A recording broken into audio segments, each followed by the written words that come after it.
Okay. Is my screen visible? So now everything is visible for everyone at desktop, guys. Yeah. Yes, Yeah. yes. So now what you have to do is open your Python Anaconda. Jupyter? Yeah, Jupyter notebook.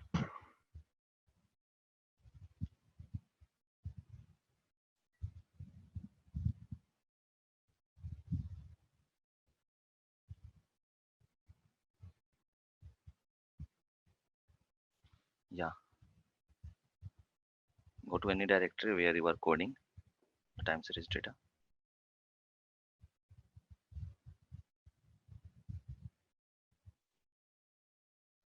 Yeah. Now here, either you can create a new folder or just go to the new Python file, Python 3.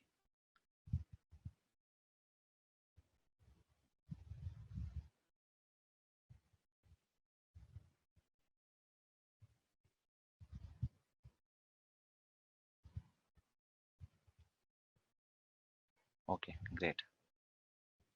So I just rename that file from untitled to something, anything, time series practice.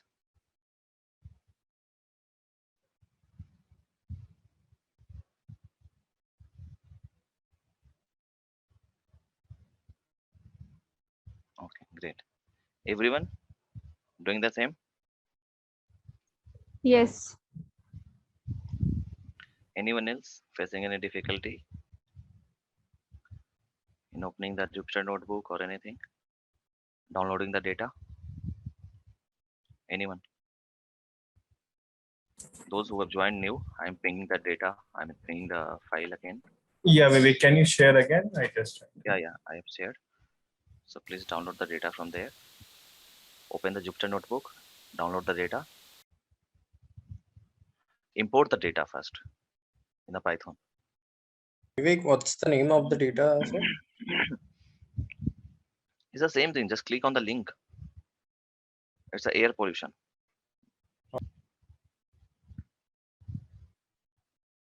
Okay. Are you guys able to access? Do I need to import it in my file now, or we'll do it together? No, everyone will do it together. So Okay. you will just share your screen. Okay, and you will also do, everyone will also do. I will not do anything today. Okay, Nice. I'm the student today. Yeah.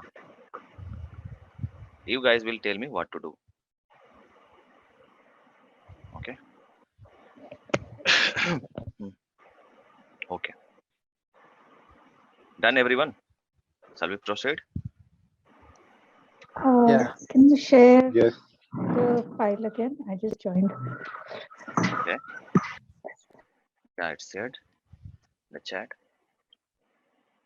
Thank you. Please download it fast.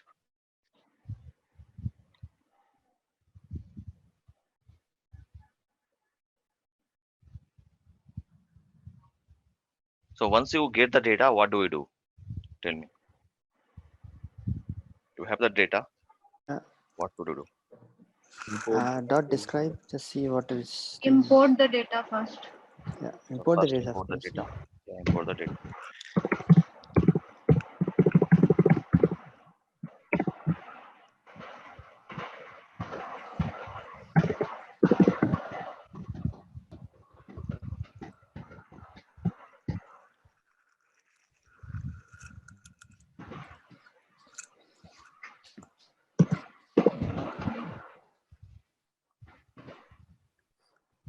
So guys, theory is over. Okay, we are doing the practical session here.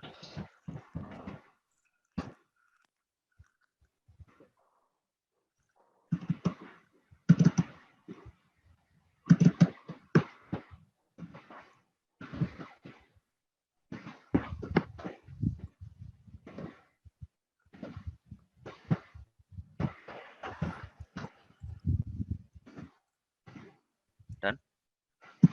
Yes. You can read the comment in the same cell. That's fine. Okay, no problem.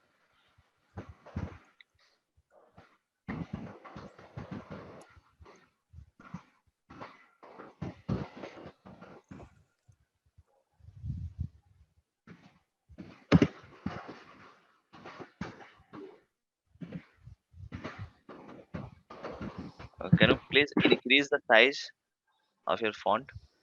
Yes. Let's make it to 100%. Yeah, great. Everyone doing the same? Yes.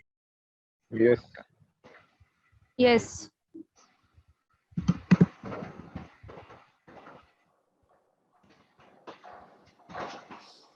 Okay. Okay, great.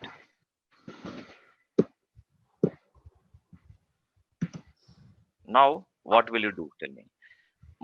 I am saying that here, how many columns are there, by the way? Date, pollution today, dew, temperature, pressure, wind speed, snow, rain, and pollution yesterday. Okay.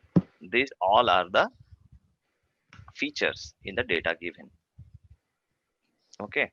Now, you can see the first column and the last column. Pollution today and pollution yesterday. This is a lag. Pollution yesterday column is nothing but the lag of pollution today data. Can you see, guys? Everyone? Yes. Right? Yeah.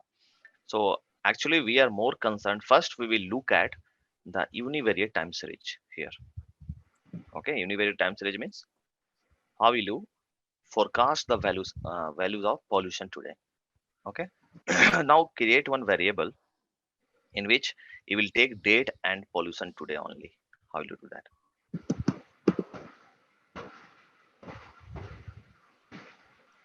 Put it in new variable, not in the same. Okay.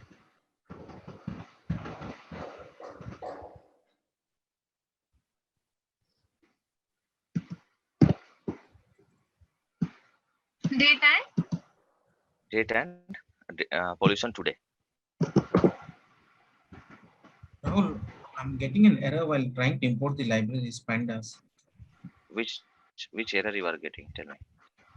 Well, it says no module named pandas. So maybe it's not installed in your system. You can do No, pip install I've panda. been using this, but I don't know, rare error message I'm getting today. Sorry. Like I've been using, I'm doing a project from a longer time, and today I'm facing this error. Okay. Just press Control Z. Okay, what happened?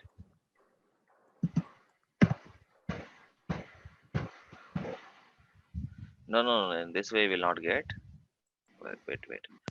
You can Yeah, use remove. DF filter. No, that's fine. That's fine. It's fine. Wait. Okay. Wait. Just remove the dot columns. Div dot columns were printed, right? Remove dot columns. Just ds of two brackets. Yeah, two brackets. It will work. Yeah. Now it will work. Yeah. Sorry. Now print the head.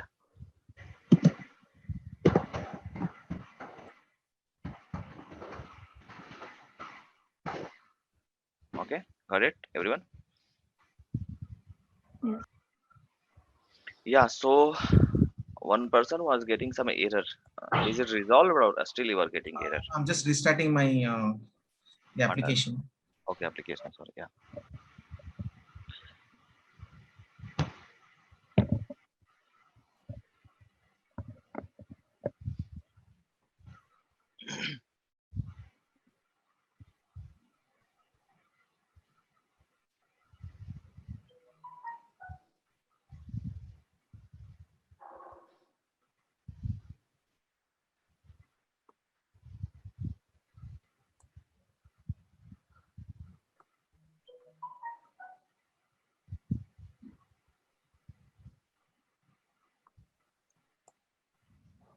Can you plot the data, Benita?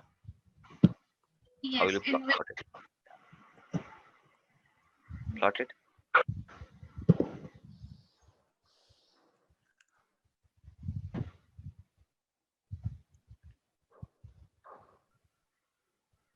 have to do the line plot.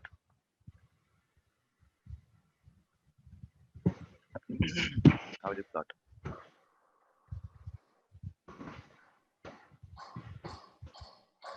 No. Wait. Don't import there. Import wherever required. That's fine. You should not go again and again to the first cell. Okay. Go to the same cell. Import whatever the library you need. Import it here only.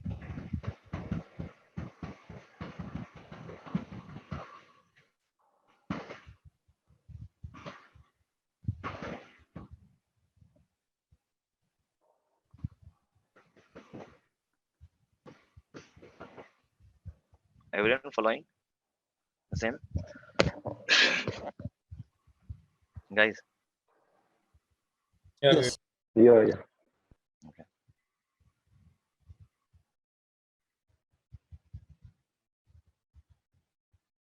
How will you plot? Everyone should contribute. Okay. And these are the basic things, right? Dot plot. Yeah. dot plot would work. Dot plot. Okay.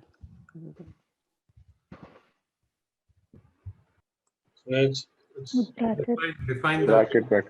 bracket and pollution. Yeah. X is equal to and Y is equal to and data. No, you don't need to do that. Yeah, this will work.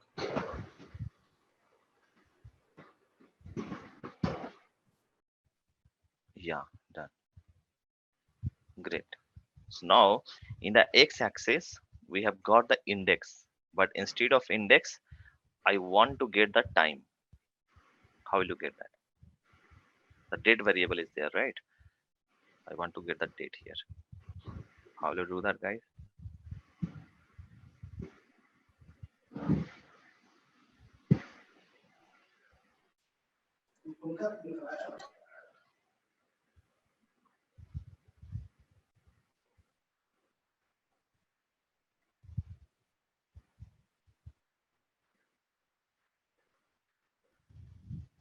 Okay, I'll tell you one idea here. Okay,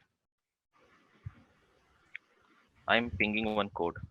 See, while reading the data, Here dot index would work. you should mention when you are having some, date column. Okay, so while reading the data itself, you should mention parse data equals to, or parse date equals to the date column.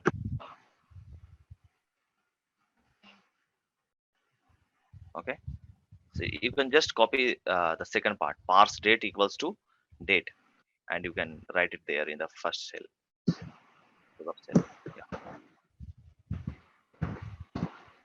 Yeah, run it again.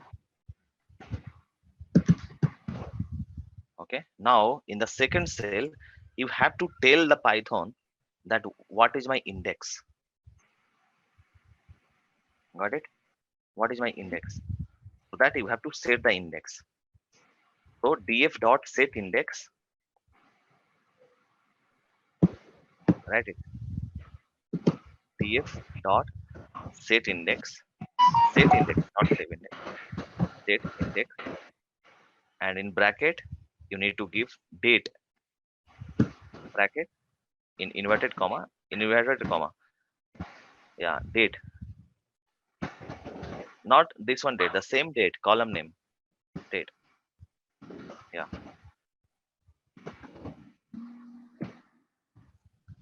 and after that comma, yeah, comma, in place equals to true. In place equals to true you can write, or you can assign into the same variable df, that is also fine. Okay, now run it. No, why are you now again assigning? If you have mentioned in place equals to true, then it's fine.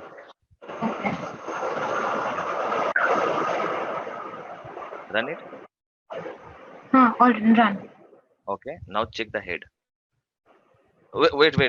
Before checking the head, just check the previous output of df dot head. What is it? Scroll it down. Yeah. What is it? Date is a column here, right? Yes. Now run the head again. Df dot head. Run the cell. Df dot head. What is now cell? It now became an index. That has become an index actually. Some noise is coming from someone. Then please mute if you are not speaking. Yeah. Okay. Yeah. Yeah, Milan. So we can also use that. Date time 64. Yeah, that's fine. We can parse. That is up to you. Yes. Now come down. Now run the cells again after that.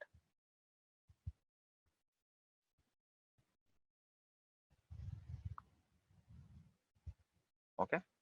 What is happening here? Date not in index. Yeah.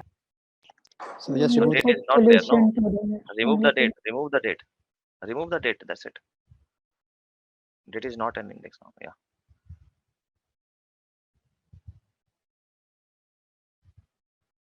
Put it in that comma. Yeah. Great. Now run it. Got it?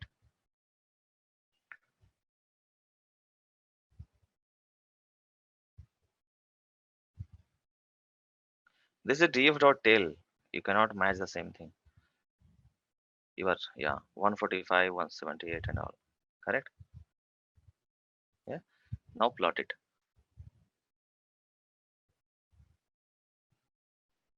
Plot it. Now see in the x-axis, you are by default getting the date. You don't need to mention anything, right?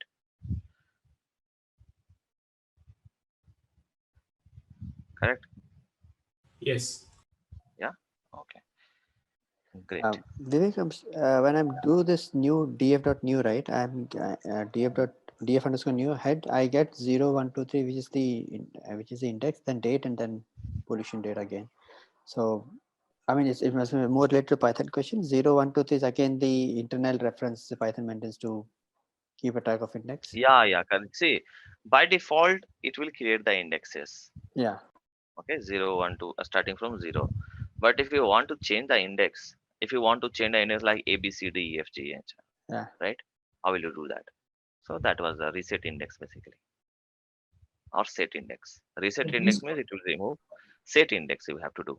Okay, set index based on what? Which column you want to set the index, that you have to provide there. Okay, that we did, right? Date column. Arnold, can you please scroll Right. up Sorry. a bit?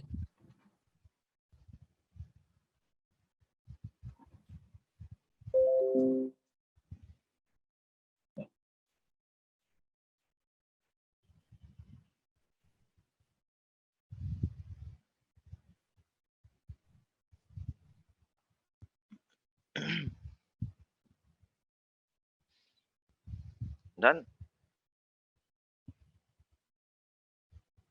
Yes.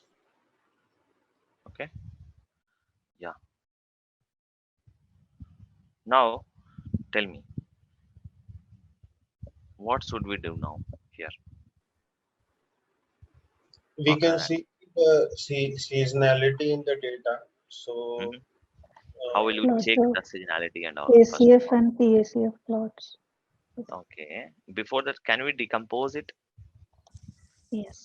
Before that, we need to check the frequency, index frequency. Yeah. So before that, can we decompose the data first of all? yeah, yes. Yeah. How will you decompose it? Vivek, there is no trend here. Yeah, I yeah. mean, the last class you mentioned we try to decompose when we want to remove the trend, but I mean, No, that was differencing, not decompose. Decompose is a simple thing. It okay. will give you all the different things like trend, seasonality, and residual. It will give We you, will right? import the seasonal decompose Yeah. library Mm. So from. first of all, you need to decompose it. How will you decompose? Do you guys remember? Yes, first we need to convert the data frame into a series and then pass the series into the decompose class Mm-hmm. from stats model. Okay. Yeah. Can you do it, Benita? Do you remember? Can you guys help her?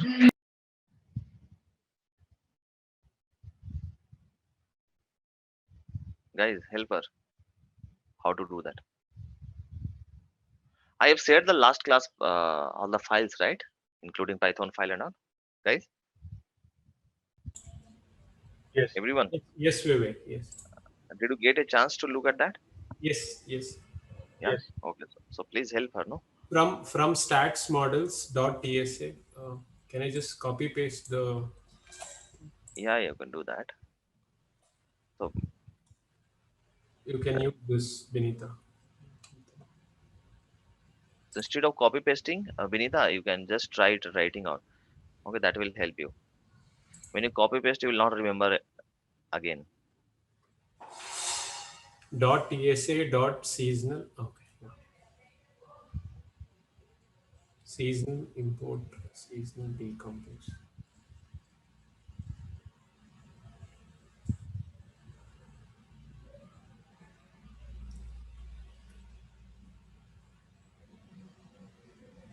That from Pylab import RC params. Those are for plotting purposes. Okay, that is fine. Yeah. Okay, now run it. Yeah, stat models. Stats models. Stats models. Stats models. Stats models. Yeah. Okay. Now again, what will be there? Then for next we need to define a variable called decompose or any variable. Mhm, mhm. Decompose is equal to call the class seasonal decompose and define the arguments. Decompose equals seasonal underscore decompose.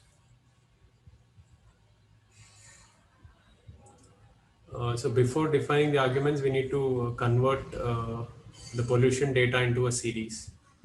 Now, without converting letter two, what will happen? Okay. Okay. Again, Let's see the error if we get the error. okay. So you should do some R&D. Okay. I think it's already in series, Vivek. So when we do the index, right, it has only Yeah, one that's what I said. pollution. Yeah. Let's see. Let's see what happens. Yeah. You use the same df variable inside the seasonal decompose. You need to open a bracket after seasonal decompose. Inside that, you need to define the data frame that you had opened, defined earlier with only the pollution data. Yes, that one.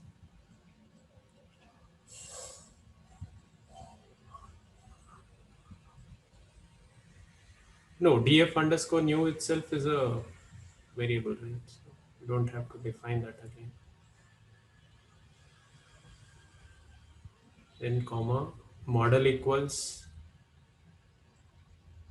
Don't we have any room creation property or feature here in Zoom, guys? Like Teams?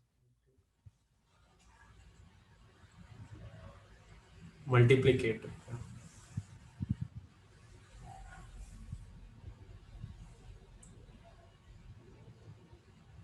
Frequency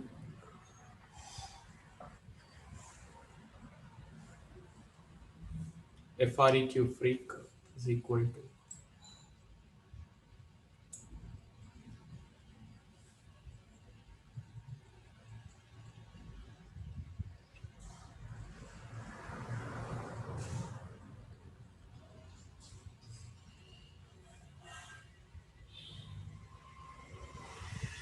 no, we are it to complete. So next you need to press enter and then RC params.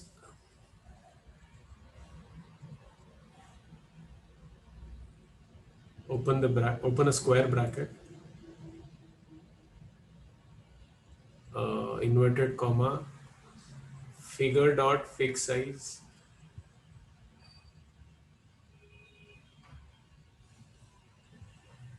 figure. Okay, yeah, anything is fine. Yeah, is equal to. Yeah, we can. No, you need to. Oh yeah, it should be defined outside the square brackets.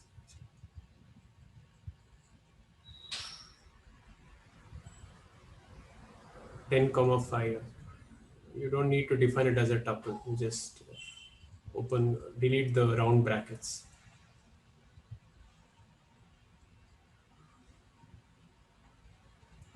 Then next line, decompose dot plot.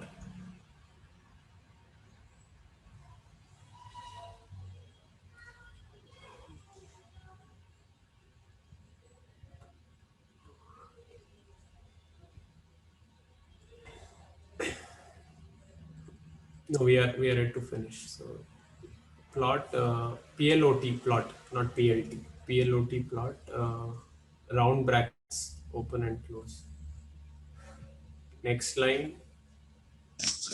We have not set the frequency. That's why it's giving error.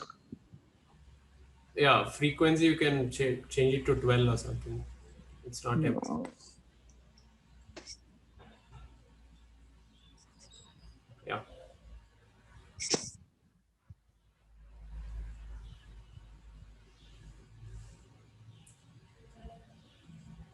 It should be figure dot fixed size, not fig dot fixed size. Figure figure.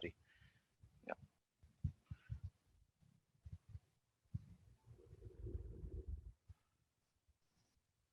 After plot, just put this one. Yeah. Sim. Right.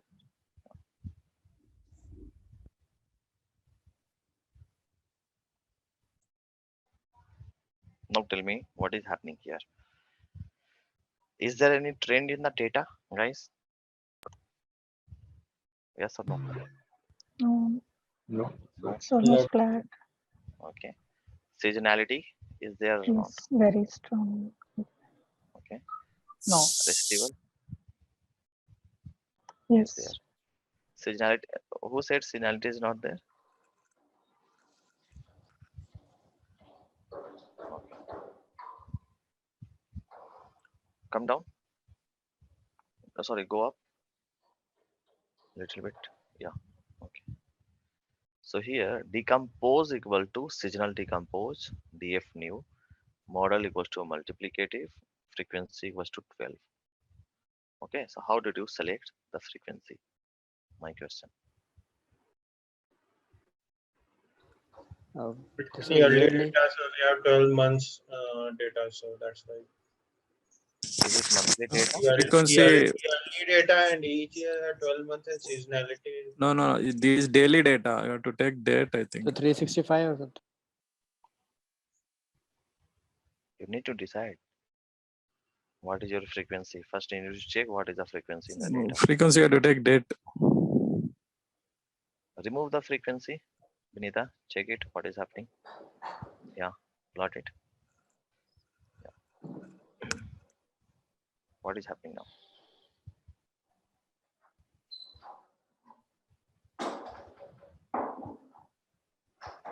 When you remove the frequency, automatically it will take the frequency. Okay, you don't need to worry. What frequency is And it taking now? it is Not daily able- frequency. Can you see in the Yeah, seasonal pattern? 7. Yeah. Now model equals to, instead of multiplicative, just put it additive there. What is happening there? Now run it.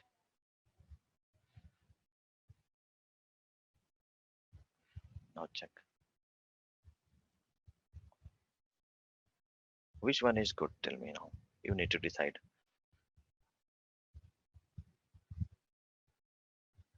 Guys, please discuss. That's why I am taking this class. Otherwise, you guys are already planned time series project class. Okay, that is fine. But you need to clear it out first. You need to understand. I will tell at the end. But first, you guys, discuss among yourself. What is happening here? Tell me. Shall we take additive? Shall we take multiplicative? How will you decide?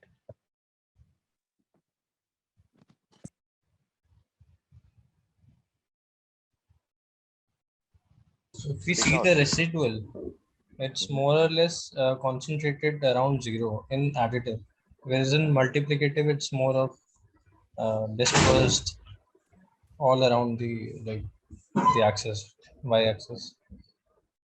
So Okay. that is the one difference that I can see. If we have a look at the time series plot, the first graph there without decomposing. No, not this. Benita, can you scroll down? No, no, not this. The first plot before the decomposition. Yeah, that was the first plot only. No, no, This no. is the first. No, after this, I mean, after this, yeah, this, Okay. this one, in this, you don't see a multiplicative trend. I mean, the trend is not increasing. When I say the trend, basically the Amplitude. The Amplitude is magnitude almost is not constant. increasing. it's not increasing. So additive would be the best model as per my understanding. Okay. Anyone else?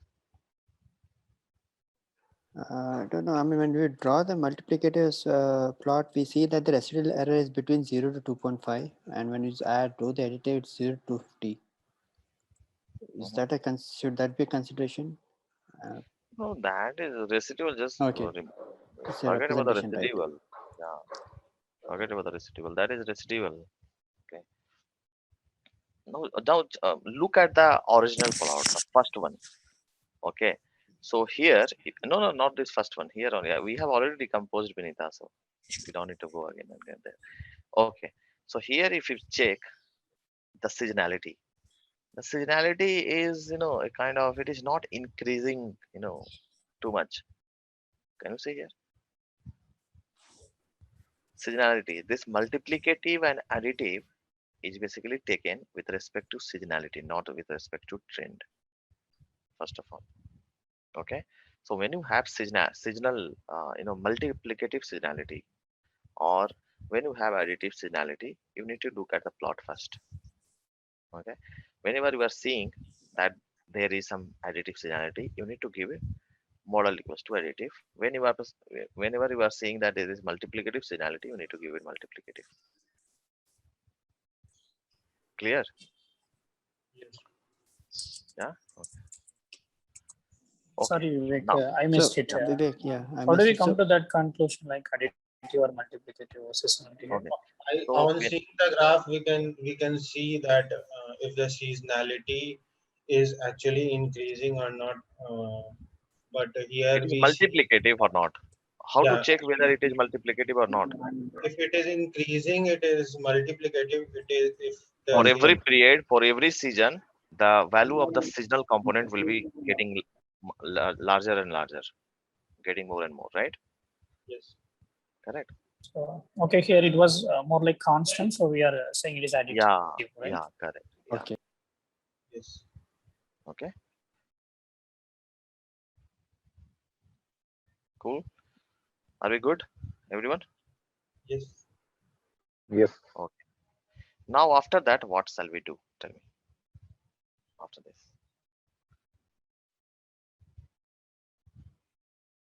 After this step, after decomposition, we now know that we don't need the differencing, right? So what shall we do now? Trend is approximately constant. It is not having that, you know, this one trend. Maybe it's not looking here because of very little trend. But yeah, what shall we do now? Tell me. Shall we go for the PACF, ACF or not? Yes or no? Yes, PACF and ACF is required if we Yeah. have to apply. If you want to know the more detailed information from this plot, right? Say here, if someone says no, the data is having trend, but it is very little, then that will be visible in the ACF and PSF plot, right? Just go to the ACF, just plot the ACF and PSF of this data, of this time series. Can you plot it, Vinita? Please help, guys.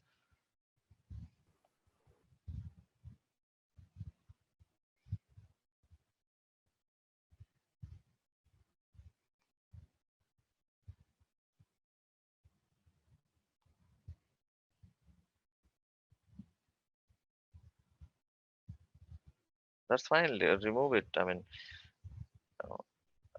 don't need to provide comments again and again. That's fine.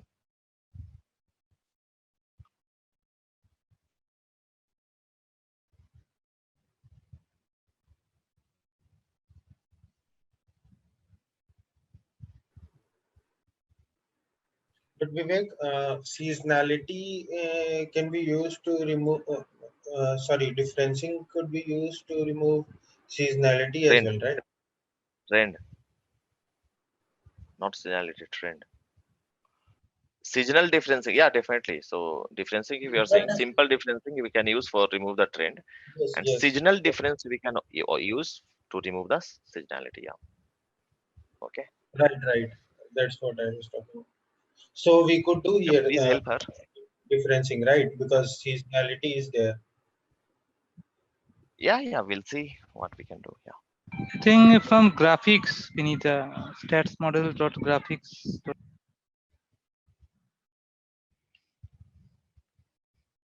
Guys, please check and help her.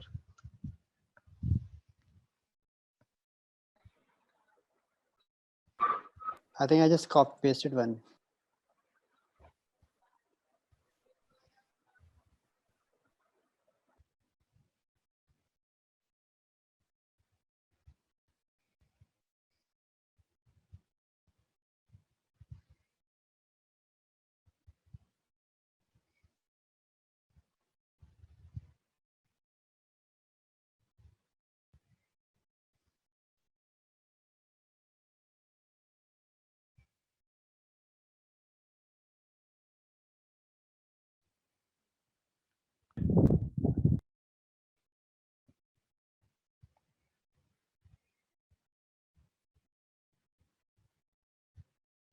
Please look at the chat, Benita. Someone is pinging.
Put Comma comma. import plot PACF.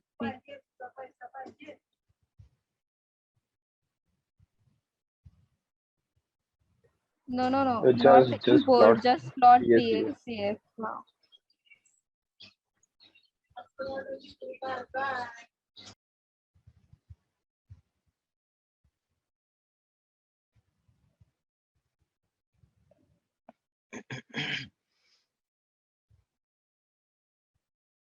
In the same line, you can write ACF and PSCF.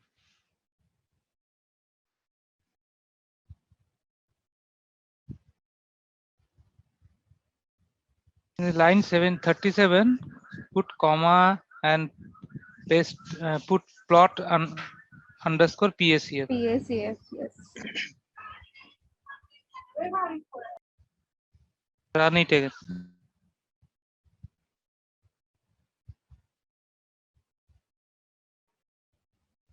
Yeah, done. Okay. Now tell me what is happening here by looking at the ACF and PSCF plots. There is no suspension base, so we can say that it's a stationary data. Mhm. But there are seasonalities, right? Correct or not, Yeah, guys? Yes, Yeah. there are there seasonal. is seasonality. Okay. Now, how will you do this? Vinita, can you go up? I just missed the code. I'm just getting an error. Data is not there. Okay. Okay. We can do a seasonal differencing to reduce the seasonality. Mhm.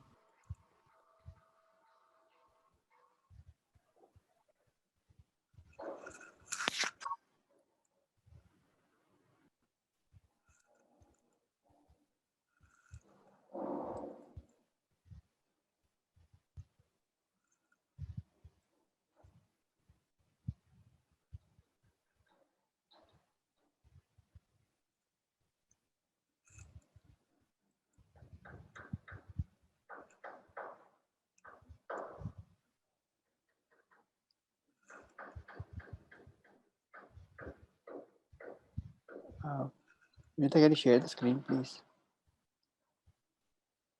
Yeah. So, Vivek, there's a sharp drop in the ACF. There's a sharp drop in the correlation, but that isn't that significant. It's 1 to 0.6 and 0.6 to 0.2. So, can we say that there is feeble presence of trend which can be neglected, or Yeah, we we can say can say that. there's a trend? That's why by looking at the original plot, right, we saw that there was no trend, correct? But by looking at the trend from the plot itself, we can't say much. By That's why Yes. I asked you guys to plot the ACF and PACF. Now you can get the clear picture what is happening here, right? Yeah. Right. Now you guys can decide what is happening. Now tell me. I think there is a trend. Yes, Yeah, I why There you? think is, there is a trend because some positive lag Yeah, appears here. scroll it down a little bit. Yeah, yeah, yeah. There is a trend, I believe, a little bit, but yeah, there is a trend, and there is a strong seasonality as well, as you can see here, right? Yes. So what should we do? Can we go for the normal difference first? Just do the Yes. simple differencing, means non-seasonal differencing. Go for that. How will you do that?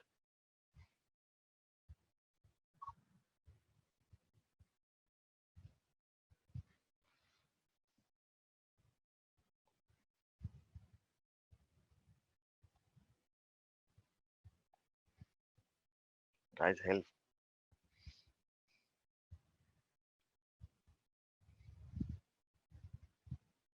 Just have to shift the data.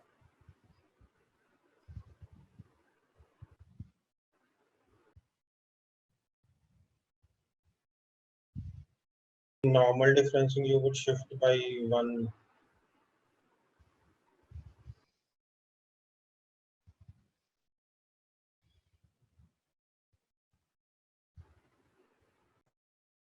How do you do the differencing, guys?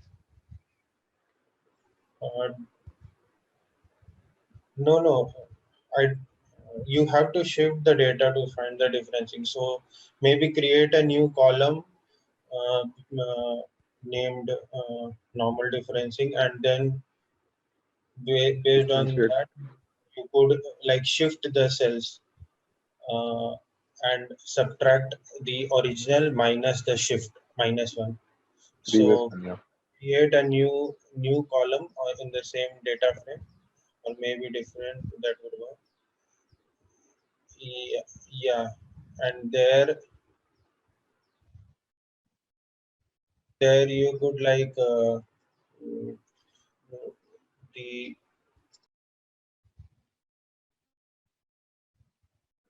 Location, current location minus previous one.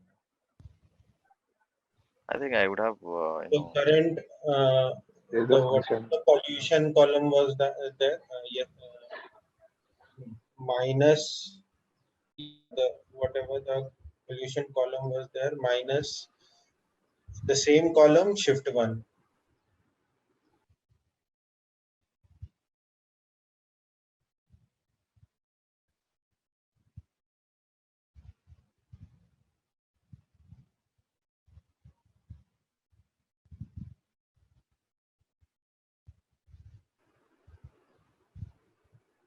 no, first paste the first function. Yeah, this is a function to find the difference. Now apply the function. Simple. Okay. Yeah, we got it. Now plot the ACF and PSF of differenced one. Okay.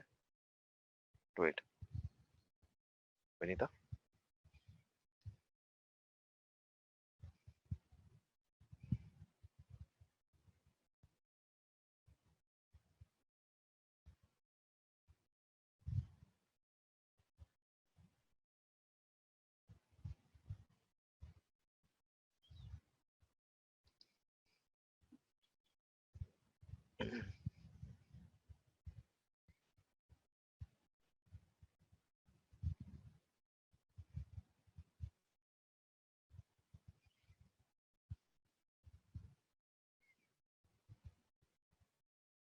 Go to the ACF and PSF. Yeah.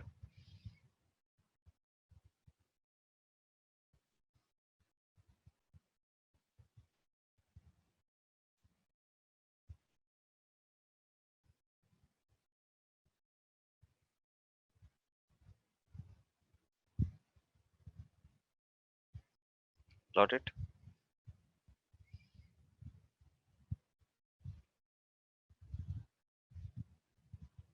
What is the error, guys?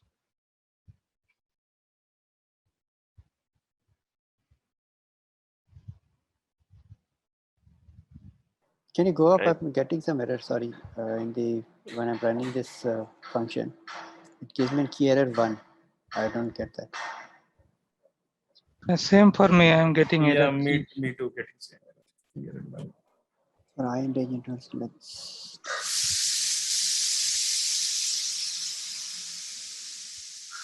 Remove to list when you can write.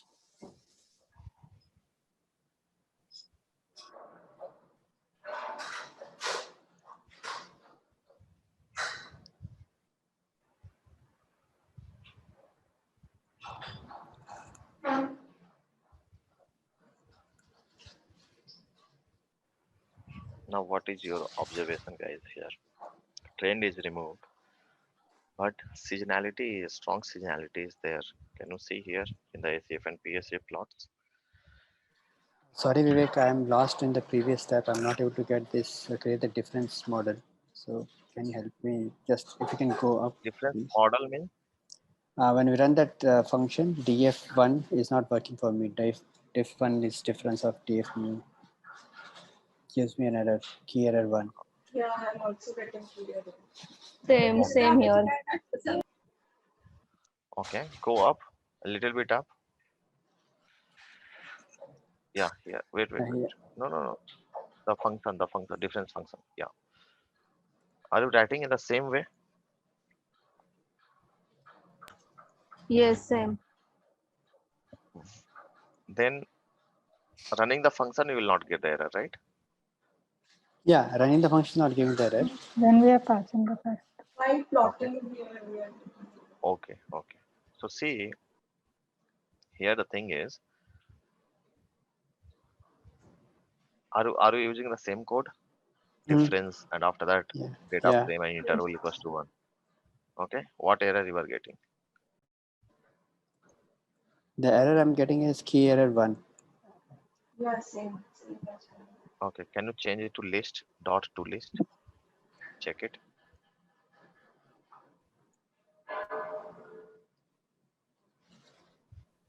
I think they have to mention the column in the data frame. Then they'll be able to get the data. So maybe you are using the entire data or what? I think it's not the series. It is a data frame. So in case of df.new, if Okay, they df. df.new and column name, then it would give Okay. the No, Vivek, the Pollution day, difference. right? Sorry? because the type of df underscore new is data frame, and even if earlier in the while creating PACF, you need to provide that if it is a data frame, if your variable is a data frame, then you have to do that. So it means Yeah, I got it. Yeah, if you give pollution today as Yes, column, then it's I okay. also got it. probably you Just people were mention the using the column name. entire data set, right? Yeah. Because That is DF you could check the type. If the type is data frame, then you have to mention the column. You have to convert it list first. okay. Yeah. Now take the decision, guys. It's up to you. What's all the things can we see from the ACF and PSF here? Tell me. Signal we Come can down. see. Come down, Binida. Yeah. What should we do? Seasonal differencing. Okay. So on top of difference 1 series, we should go for the signal differencing, right? Yes. Yeah. Go there. Again, do the signal differencing. Vinita, Uh, where interval will be 12. Yeah. Vivek, sorry for interruption. So before going then, so what are the inference we are making from this particular graph? From this particular graph, there is no trend here, right? As you can see. There are some negative lags. Okay. And there's a come down, Vinita. So basically we remove the trend now, right? We make Yeah, this we have stationary. removed the trend and we are getting one significant lag in PSCF and multiple significance lags in PSF negative lags, right? Which shows us too much of seasonal component in the data. Okay, so we will now go for the signal differencing to remove the signal effect. Okay, so do the signal differencing, Vinita. Just copy the Just cell number 42. Could you please come again this thing? Why you are going for seasonal difference? Because there is seasonality, no? Correct. When there is seasonality, you should tell the model, right? That hey, this is the seasonality. How many order of seasonality that you have to decide. Okay, Yeah. correct or not? Yeah. So seasonality we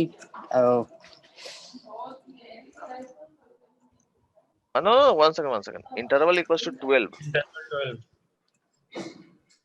Yeah, and I have one more doubt, Vivek. Sorry for yeah, interruption. I'll clear it out. So Wait. Yeah, run it, Vinita. I'll come to you guys again. Yeah, again. Yeah, run it. Come down, Vinita. Come down. Scroll down. Yeah. Now tell me, is there any difference there or not? Still, there is a strong seasonality. Yeah, I can still see the seasonality. Yes. Yeah, please go ahead. Someone is asking. Ismail. can I see the previous code in the Yeah. no, Go to the what I'm trying to say, Vivek. So we did one first order differentiation, right? So why we are not doing the second order differentiations here? It's not Because of differentiation, it's differencing. okay. So why It's are not we not doing differentiation. that? Which one? The second order difference. Why second order difference is required? Tell me. There was a little bit of trend in the data that we could see using the ACF and PSCF, right? That's why we did Okay. one order differencing. Trend is removed now, but there is a strong seasonality. So we'll have to do a seasonal differencing now, not the normal differencing. We have to do the Understood. seasonal differencing. After doing the seasonal differencing of order 1, we can see these graphs. You can see here in ACF and PSCF. Vivek, Now, I might be asking the same thing which you have explained previous two classes. So when we say seasonality, we see a lot of changes here within the. Sorry, we see a lot of suspension bridges right across the period 0 to 50. No, suspension bridge. Where is the suspension bridge? Here. In the Where is the partial. suspension bridge? In the partial. Okay, so okay. That you were saying. See, these are nothing but all the lags are correlated. Can you see that? We are getting multiple significant lags in the PSCF. Right. Multiple PSCF lag. Yeah. Right. What does it mean? Tell me. What does it mean? Seasonality. Seasonality. So Yeah. we should remove the seasonality or not? I mean, Okay. what is the order of seasonality? That basically removing means what? What is the order of seasonality that we are trying to find it? Correct. Okay.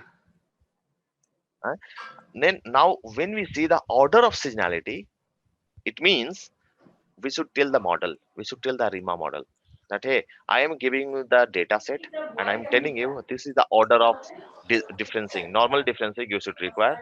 This is the order of seasonal differencing you should require. This is the order of AR component. This is the order of MA component. Correct. Yeah. That I'll tell the model. What it will do? It will adjust it. It will adjust the weights accordingly. Order of MA, order of AR, seasonal differencing, non-seasonal differencing. And after forecasting it on the normal series, okay, it will just give the values of AR, give the values of MA, give the values of seasonal differencing, non-seasonal differencing, all these things. Okay. Okay. Suppose, okay, yeah. Yeah. So first, first stick is is a correlation of the first lag, second lag, third lag, like that, right? Yeah. Okay. Okay. Now again, do the seasonal differencing again on top of that. Vinita. Can you scroll a little up? One more question, Vivek. Sorry. Yeah. So I understood we are making seasonal difference. Okay, to remove the seasonality. Okay. Any specific reason we are specifying the interval as 12? So why we are not going quarterly or half-yearly? Quarterly or half-yearly? We can take that also, right? I mean, it depends on business 3 or need. 6. yeah. So it means okay. 1 second. I think I made a mistake here, guys. The interval should be 365, I believe, right? Yes. Correct? Yeah. Because it's a daily Because it data, is right? daily data. Yeah, even I was thinking this. Yeah. So do that. I mean, even I forget. Interval goes to 365. Do that. Run it. Plot it again. Now still there is. Okay. Now it should go for again the second order differencing of the seasonal component. Go for that. Paste the same code. Create the new variable. df3. df3, yeah. On df2. Yeah. Run it.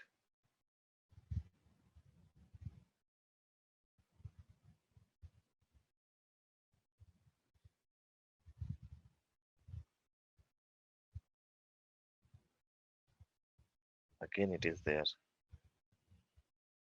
It means we require the MA term in ARIMA. Okay. Just stop here for time being. When we will discuss about the ARIMA model, then we will adjust the AR component and MA components there. Okay, we are getting some few significant lags. Okay, here. Let's stop here.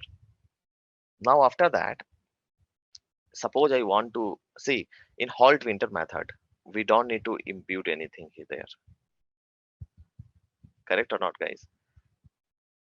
In halt winter, do we really need to give the AR component, differencing component, and MA component? We No. don't require, right? Because it works on the principle of exponential smoothing, right? Yeah. So first of all, we will go for the exponential smoothing, or say halt winter. We will start doing the halt winter first. Okay, how will you do the halt winter, guys? Tell me.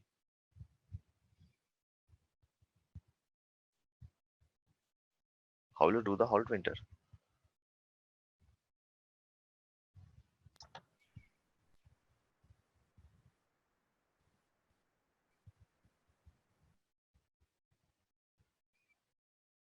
Silence.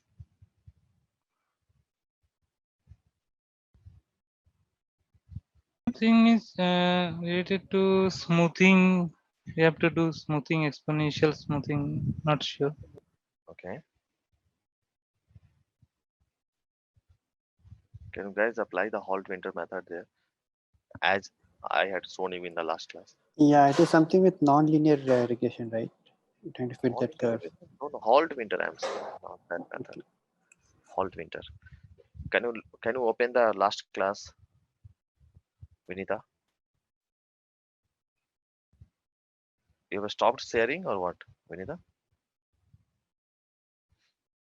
Are you there? Hello? Vinita, you are in mute.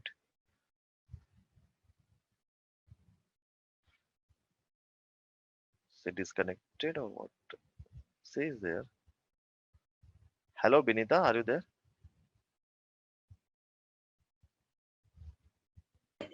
I guess he lost the connection.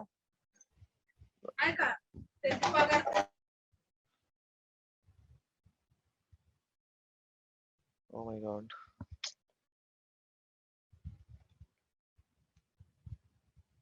Oh, Sage available. It's showing. If you want, I can share the screen. Can you share? Satish? I'm doing it. Yeah, please.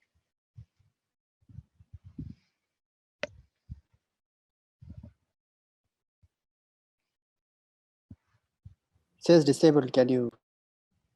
That's what I'm not able to share.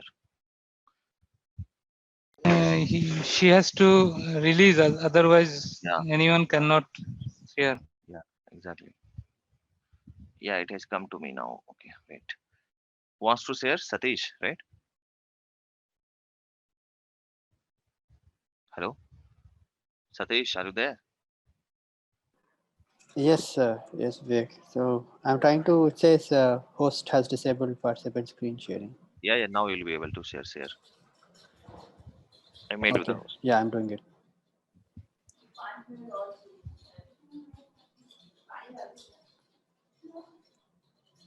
Are you able to see my screen? Yeah. So far at when we did that difference 3 for difference 2, we are still seeing a strong seasonality. Now we're going with exponential smoothing. Yeah. Now you can go for the howled winter thing. Just write forecasting or something, and you can apply the halt winter first. You can check it. Okay. I'm not good at coding, so I have to do some search.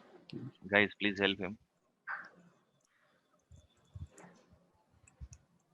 You can open the yesterday's class something. Last class code I had sent you guys, right? Okay.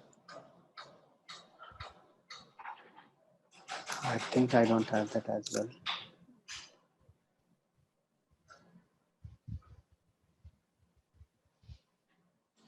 Mm-hmm.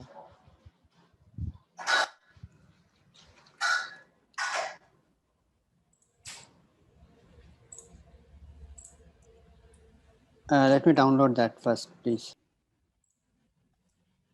Satish, you can come back. I can help you if you want. I'm sharing the screen again. Thanks, Arit. Yeah.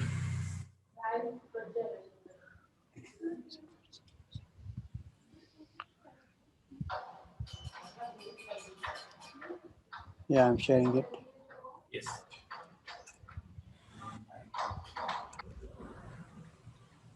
First, we need to split the data into train and test. Okay. So it's train comma test is equal to is the shape. Can someone help me with the shape, the split? Mm.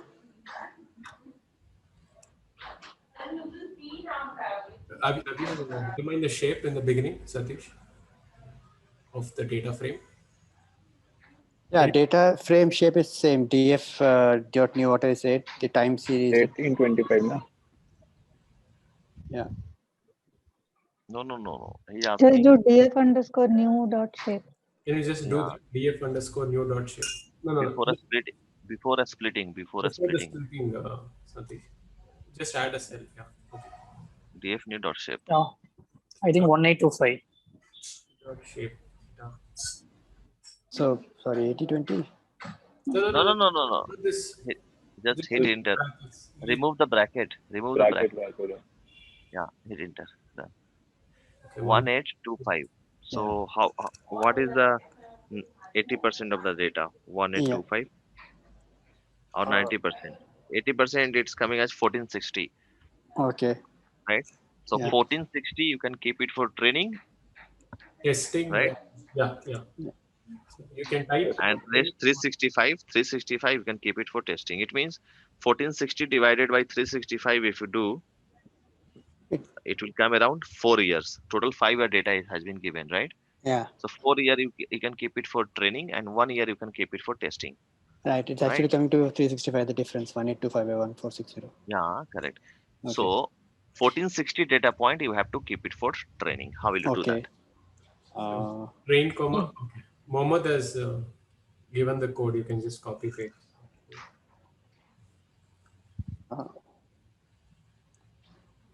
The chat it was there, Satish. Yeah. Need to go to chat.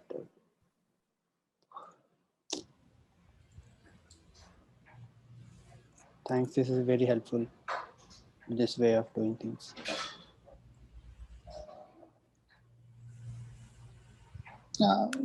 Just once again, so change the data from df to df underscore new. Okay, since you are maintaining that thing.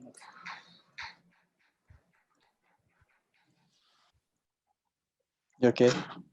Done. Yeah. Now model equals exponential smoothing. You just copy paste the class above. Import, next to import you have class exponential smoothing. Open the round bracket. Train, comma, seasonal is equal to no, seasonal, you need to give it as multiplicative or additive. So since we have chosen additive, a seasonal equals ADD. Yeah, I don't know, it's ADD, I guess. Can you just press shift tab and check if ADD is the right Remove. Yeah. can you scroll down a bit and see if ADD is the right argument there? Seasonal equals to none. No, Scroll down. Scroll down parameters. Yeah. ADD, it's ADD. It's up. Just scroll there. ADD. Yeah, done. Okay. Or additive also you can do, I Additive think, also right? you can do, yes. Yeah. Okay. Then comma. Seasonal period 365. Yeah. Comma seasonal underscore periods 365. Press tab, it will come. equals 365. Now come out of the brackets and say dot fit. First we need to fit the model. So dot fit. No, that's right. After that also you can do fit. Yeah. Okay. Yeah, that's fine. Fit. It's fine. Shall I run this? Run. Hold on. We just need, okay. Then okay, now. Then predict is equal to predict is a keyword. So write it as spread. PRED. That's fine. That's also fine. Keyword or model dot predict. You have the code already? No, I mean just. No, not test. Why you are giving a test? This is not machine Predict, learning. right? Okay. You Should should we give train? the period. No. Guys, tell him. Train. It's train. 365 will be the period. Only 365 you can Why? give. No. Why train 365? Why train? Yeah. 365. Means next 365 periods it will predict. Okay. Yeah. Predict. Okay. Now you have the one second. In test file, in test data frame, right?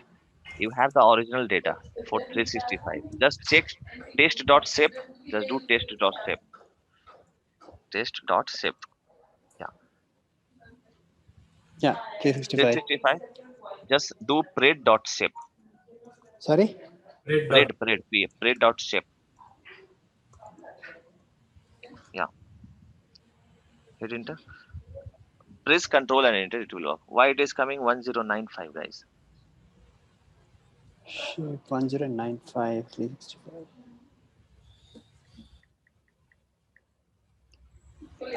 Actually, it split the test itself into. It did not take the train. It just took the test, split it again, and that's why it's 1095. So you add 1095 plus 365, it's giving 1460. 1460. Yeah, 195, 1095 plus 365. Gives 1460. I think this is splitting the test itself again. No. I think because of the arguments which we are passing inside the predict 365, right? So because of that, we are getting 1095. If I not give that, I'm getting 365 shape. Okay. According to the period, it seems, right? Yeah. Correct. So it is basically 365 into 3 times it is doing. Yes. But why 3 times? Okay, just leave it. Or remove the test. No. You should not give the test. Okay. Yeah. Okay. So this. Yeah. Remove the 365. Remove it. So based on here, if you have given seasonal period equals to 365, right? So by default, it will print it for next 3 periods. Okay. Okay. Sorry. Next one period means 365 data points it will print. Remove the 365. Okay, run it. Now do the save. You have got only one. What is happening here, man? Okay.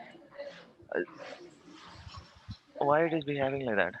Yeah, I think I'm giving some code. So this, can you try this? This is working for me. Okay. Give me a second. I'm just copying it. How do I access Yeah, chat can you without try this? thread is equal to model dot predict, right? Test index 0 and test. Yeah. Okay. You stopped sharing. Yeah. Satish? I'm coming back. Okay.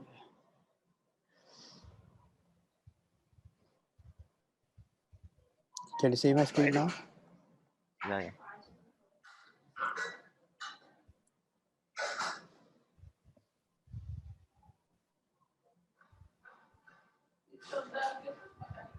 Now we get predict as 365. Now you have the actual data, you have the predicted data, right? Yeah. How you check the accuracy? Now can you print that? Can you plot that? Test and pred. Can you plot both in the same plot, line plot? Do that. Can you help, guys? I'm just sending you a piece of code. You can just copy paste that. Okay. Why train, Mithul? Test it should be right. Oh, sorry. Yeah. Okay, I'll change it. Yeah.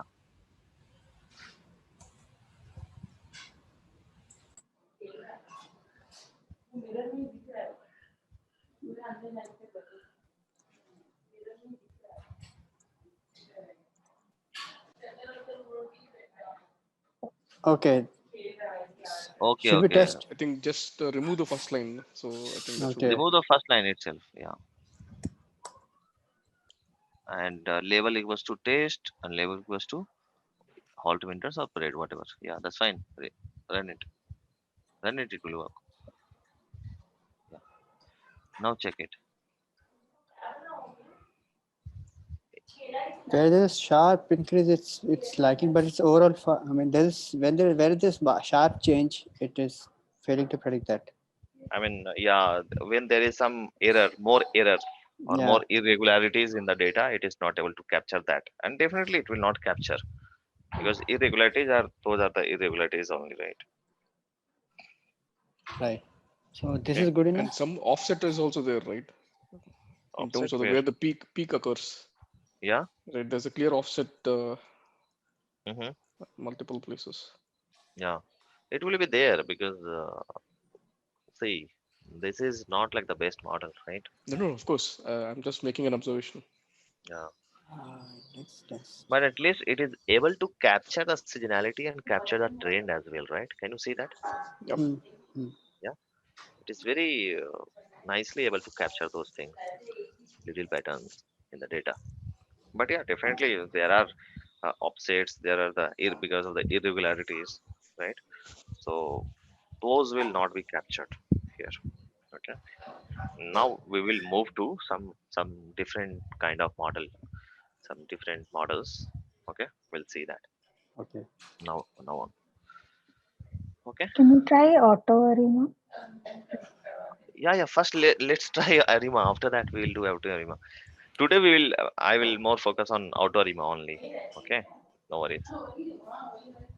Okay. Actually, on yesterday's data, I tried Autoarima. So it gave the value 0, 1, 2 and 0, 1, 2 for PDQ. Okay. Yeah. You can And give. Yeah. Fine. yeah, and got So the basically, probability. it's a kind of grid search algorithm. Okay. Yes. So you need to provide the parameters, params. In params, Yes. like what is the value of possible values of P, possible value of T, possible values of Q. Q, Okay. yeah, 0 to 5 is And the range I gave. yeah, whatever you can give, 0 Yeah. to 10 also you can give. And between those values, we'll check which one is giving the least error. Okay. In that, So I just okay. Anyway, we will be covering Autoarima today, right? So I will ask yeah, you yeah, the yeah, doubts yeah, then. Yeah. Okay. yeah. That is like okay. I'll discuss. Okay. After that only Vivek, we will Ismail start. here. Yeah, yeah. No, Vivek, I got some medical emergency. I'm dropping. Okay, okay, okay. Sorry No about problem. that. Thank you. Yeah, Please upload the video, Vivek, by today so that I can refer later. yeah, yeah. It will be uploaded anyhow. Yeah, Yeah, thank you very much. yeah, yeah. Vivek, Mhm. so I'm getting an error when doing train test. It's Okay. throwing too many indexers. Can you share your screen? Satish, can you Yeah, give the host? Can you give the host to him? yeah. Please tell your name. Maniganda Subramanian. Okay.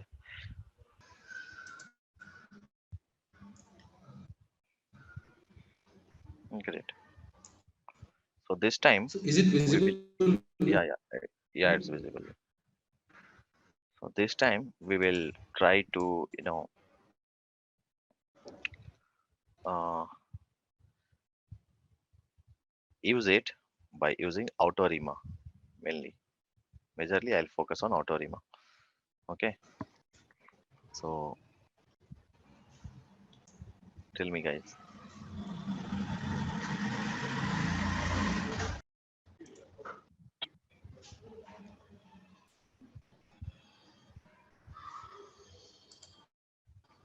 How will you do?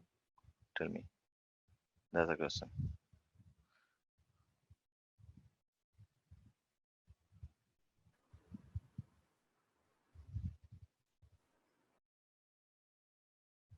Guys. So I guess there is a model called auto underscore arima. So I think we need to Okay. import that first. Okay. But Where is that model? yeah.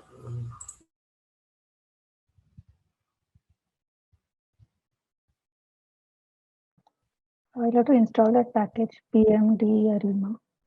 Yeah. So can you please install it, everyone?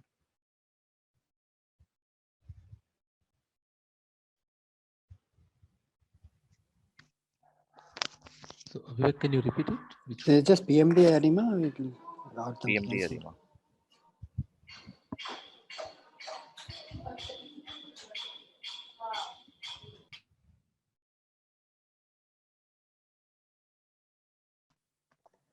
this one, Vivek? Put it in the chat. You can check.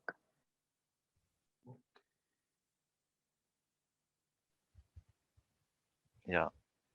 Same.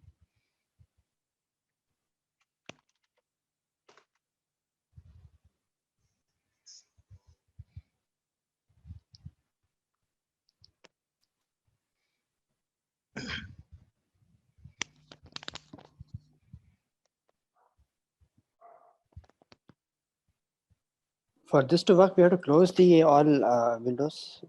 We need to close the Python and then restart it again. No, that's fine. It's running. No, you can see. I tried running it even earlier, like last week, but I Okay. was getting error. What Like error? it gave me warning, and then it showed that uninstalling NumPy 1.8.18.5. Okay. Yeah. I did today right now also, and it is giving me the same error. It Is gives it? you that, and Yes. then it reinstalls NumPy again as a package. Basically updating, I think. Yeah. Yes. Is there any version that it requires for NumPy? Yeah. Yeah. So Same for basically, me also. what it will do is it see each and every package has its own version, right? For example, that's why it is great to create some environment, conda environment. Okay. So you should not do it in no, let it run, Siva. Let it run. Let's see. So what happens is, suppose you are using PMD Arima, okay, and while running it, you will see that PMD Arima package will take NumPy some other version, Panda some other version, or some other package with other versions it will use. And based on that, when you install PMD Arima, it will uninstall the previous version of NumPy or Panda or whatever the package it will use, and it will install all the versions of all the packages, whatever it requires for its execution. So Okay. you can again Now, run that command pip install. I think this time it will install.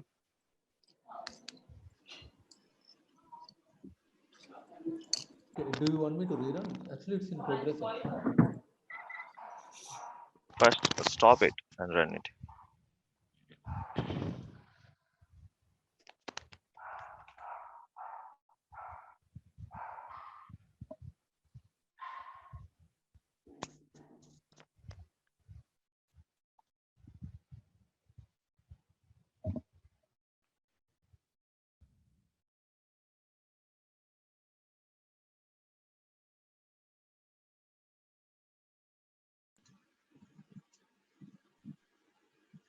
I'm getting some environment error, like could not install the packages due to an environment error.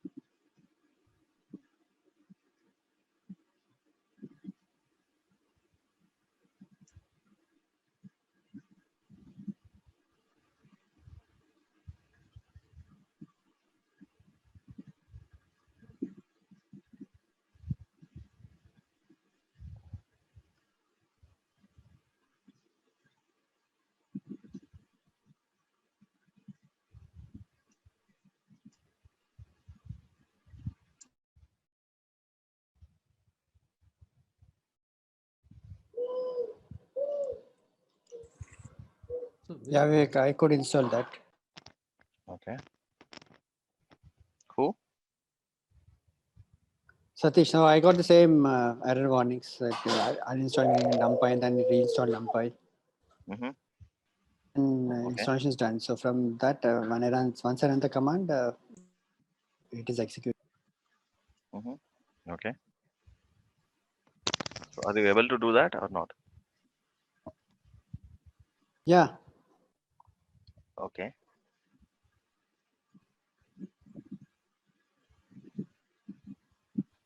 So not sure Vivek, what is happening from my side. It is like no.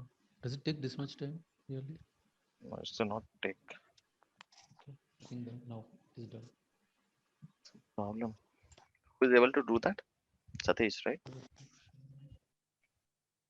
Yes, if you want, I can share the screen. Yeah. So Mithul is saying could not install package due to an environment error. Access is denied. That is the different error itself regarding your. You can do pip install with doing minus minus user. It will do.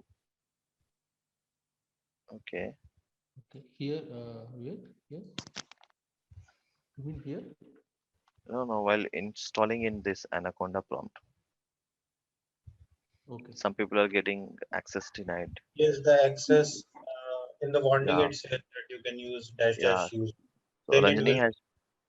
Ranjani has pinged one. No, pip install pmd arima minus minus user. Yes, that works. Thanks, Ranjan. Yeah. No worries. So you can also do in this cell just after pmd arima you can. So Satish, can you please share your screen now? Shiv, please transfer the host to Satish. Who is sharing the screen, by the way? I Hello? think it's money. I just Mani is stopped sharing? that. Okay. It says host has Vivek, I disabled. stopped actually sharing, so anyone can take Okay, now. okay.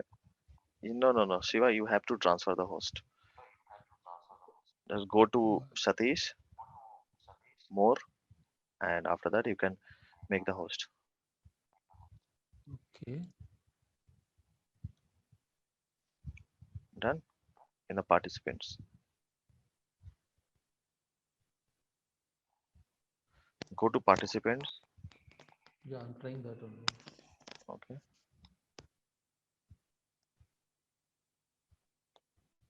Make host. Yeah. Done?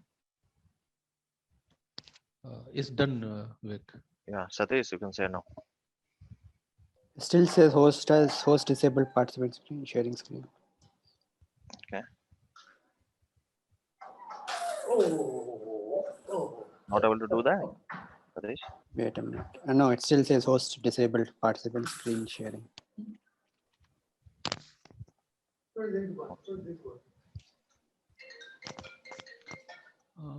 Satish Toran, right?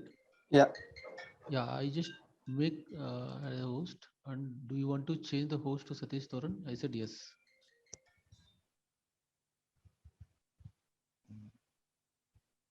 I mean, I am not able to share the screen. You make me the host, Shiva. Please try it.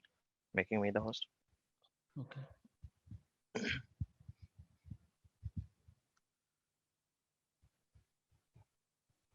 My name is coming in Rahul Kashyap. I don't know why. Yeah, I mean, I've been seeing that. I thought you have continued the class from the previous session. Connect to Rahul. Yeah, no, Satish, you are the host now. Can you check again? Yeah, Satish, you are the host. Yeah.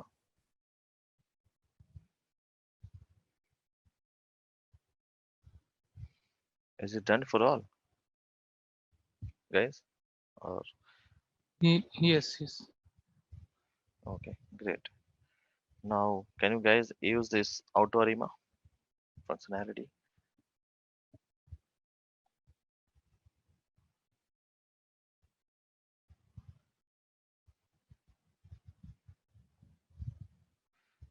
Do you guys know how to do that? Autoarima. You can write PM dot.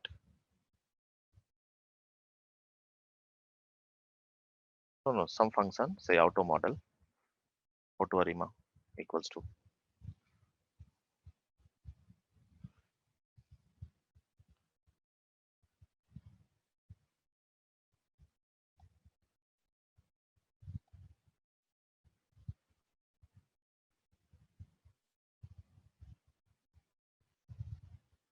import PMD arima as PM.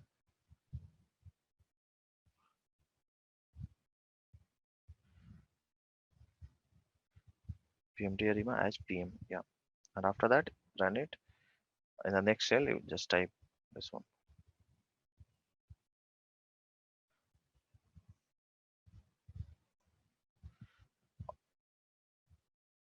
PM dot Autoarima. You can write Autoarima equals to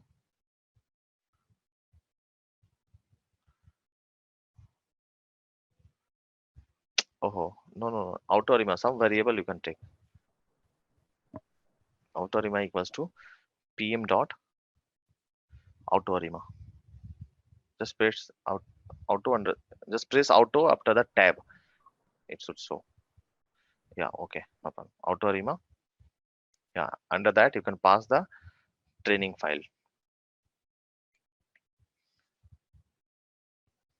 Train.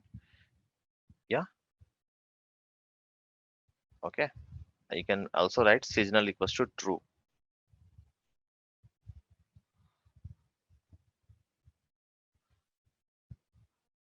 Comma seasonal equals to true. Yeah, run it.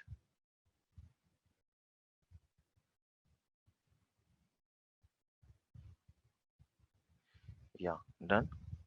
Now this is your model, Autorima model. Simple. Okay. Now you can try it on Autorima dot forecast or something. You can do Autorima dot fit. You can do the fit. First fit, right? Yeah. In the bracket, you can provide the train. Yeah. Autorima is not defined. How?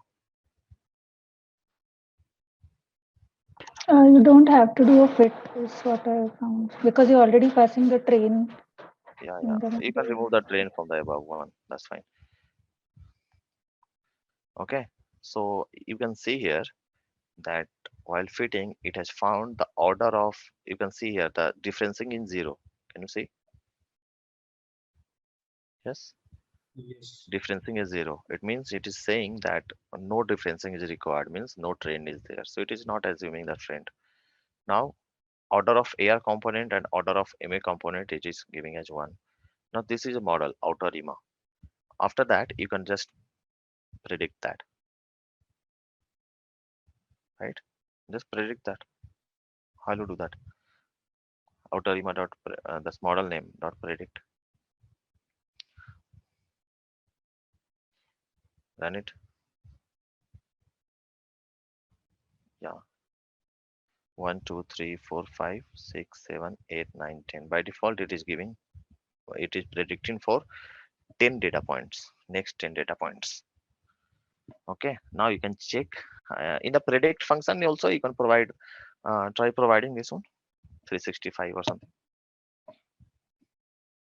Check it. Yeah, 365 data points will be given. Okay. You can save it in some variable. Save the prediction in some variable. Say pred auto or something.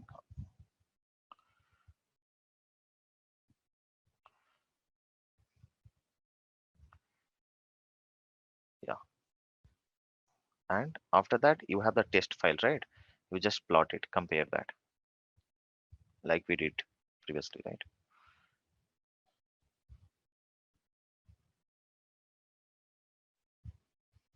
You just change the name and all variables. Test is fine. Test is fine. Pred auto.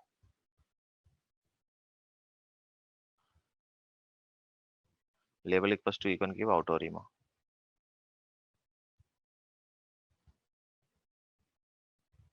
Pred dot, oh, wait.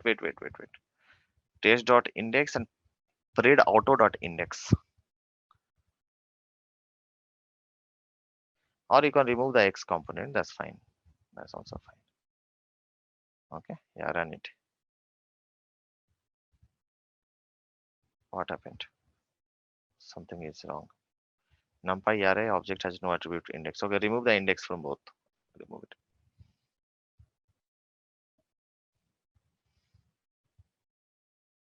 Yeah.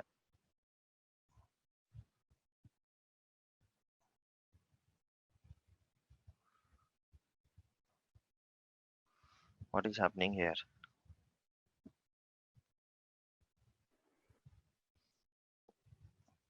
Why it is coming like that? Tell me. No, remove the test. No, the X component. It's plotting test with test. Yeah, test against test you have plotted. Yeah. No. From predict also you can remove. Yeah. Now plot. What happened now? Come down. What happened? Guys, please check. You guys I discuss. actually got this error before, so I just Googled. So what they were saying is that that month has to be converted to a date time before you fit Okay. into the model. So that's what it is. Yeah, correct.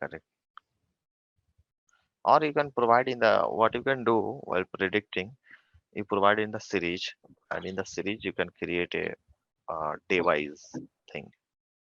Okay, you can also do that. It will work.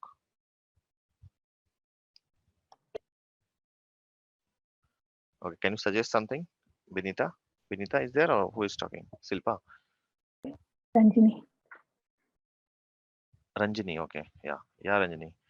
Provide some solution here.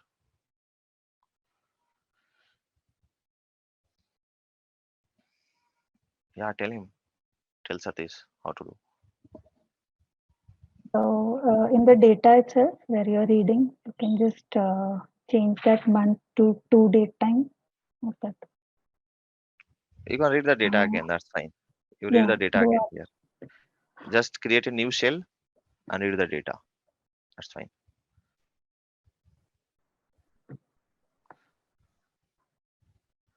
No, just above before applying Autoarima. Okay, yeah. Here you can import the data again. Just write data equals to something.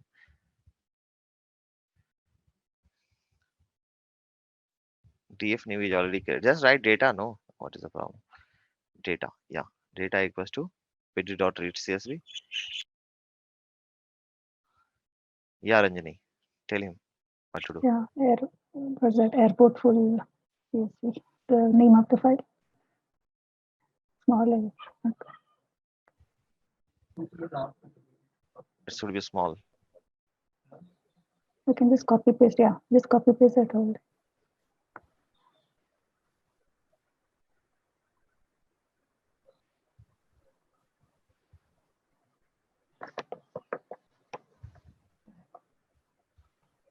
Everyone doing at the same time or not?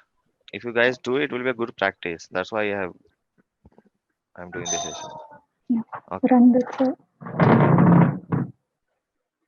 No, just run this code. That's fine. You don't need to give anything else. You can do fast steps if you want. Slow down. Slow down. Fast steps. I already got the. कभी उधर कभी इधर.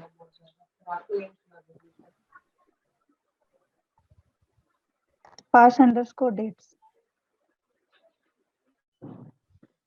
equal to month in square brackets. M capital. In a square. Yeah, and this.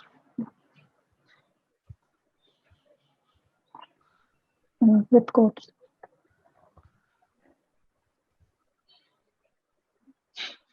Yeah, just run this.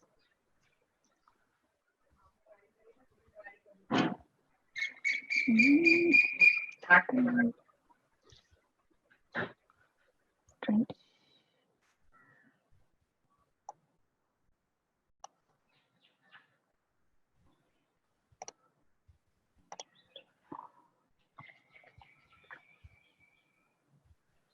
Why are you Date is taking the this date is a column here, right?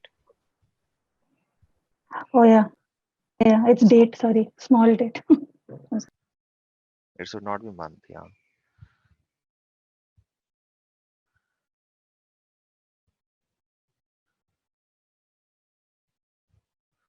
Okay. Yeah. After that, Ranjini.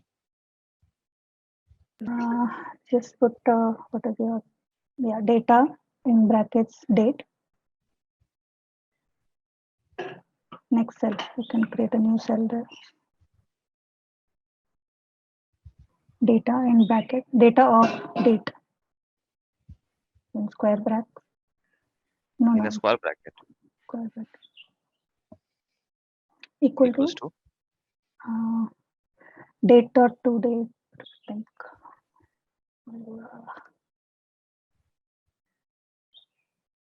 Dot date dot. Not data dot. No, sorry. It's PD dot Yeah, from to PD. date Yeah. time. PD dot to underscore date time. Just press tab. No, it will give you the exact. Yeah, to date time. Yeah. Parse dates already Bracket. converts it to date time, right? Not in a square bracket. No, in brackets, normal bracket. Just Yeah. pass the same thing. Data, Or date. the date, data, date. Left Yeah. hand side, that same thing. That left hand side, the variable. Yeah. Oh, No. not past dates. The left hand side of your assignment. In the bottom shell, yeah. Just copy that left hand side. Yeah, the whole thing.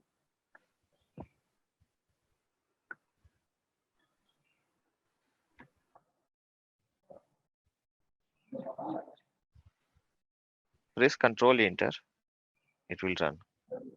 Don't need to go to run again and again. Yeah. Now press the head. Check the head after that. You have to also set the index. Yeah.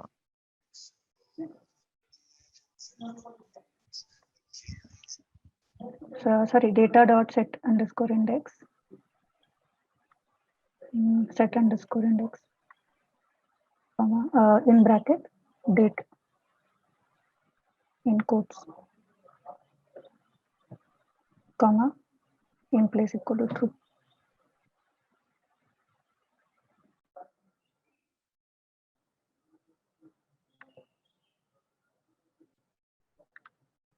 Now you can do train test split.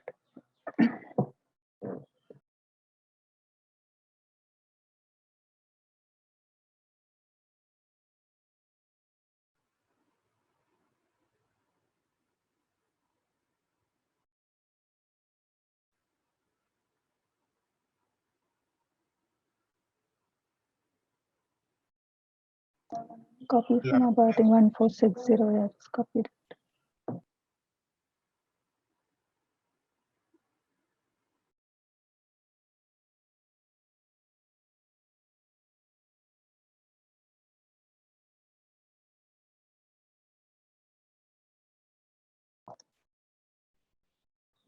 Below.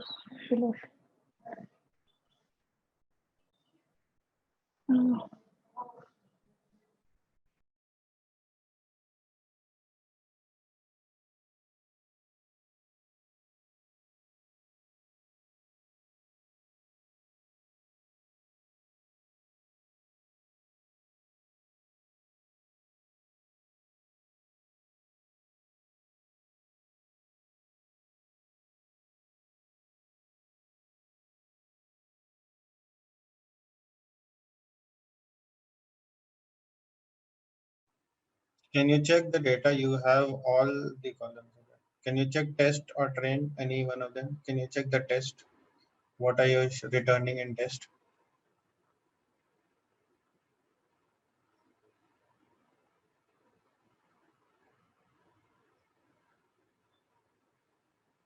And read.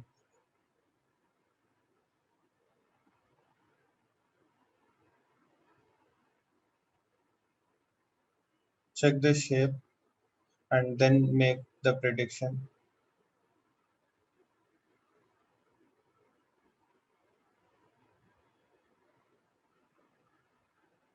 Okay. Try running the Autoarima now.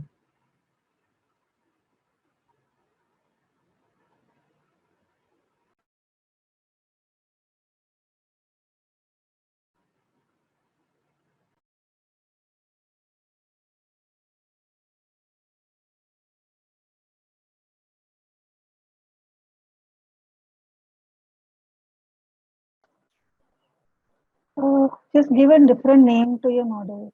So instead of Autoarima, just put _1 there. Autoarima, no, 119. Cell number 119. Yeah, just put it as _1 or something. Yeah, run that. Just run it one by one. Yeah.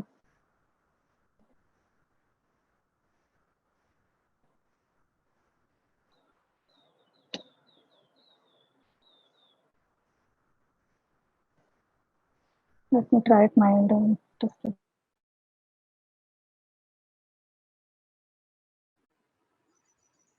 Can you check what you're getting at pred variable after you making prediction?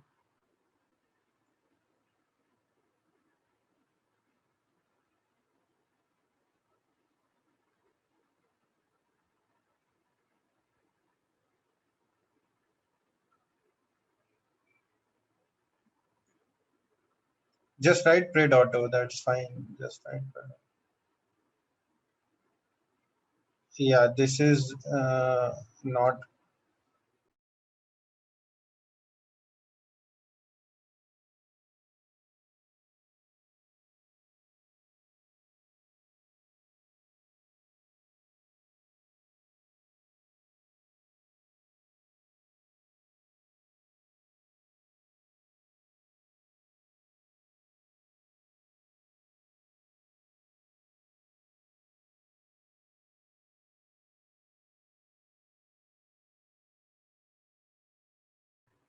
For me, it's working. I'm not sure why it's not working.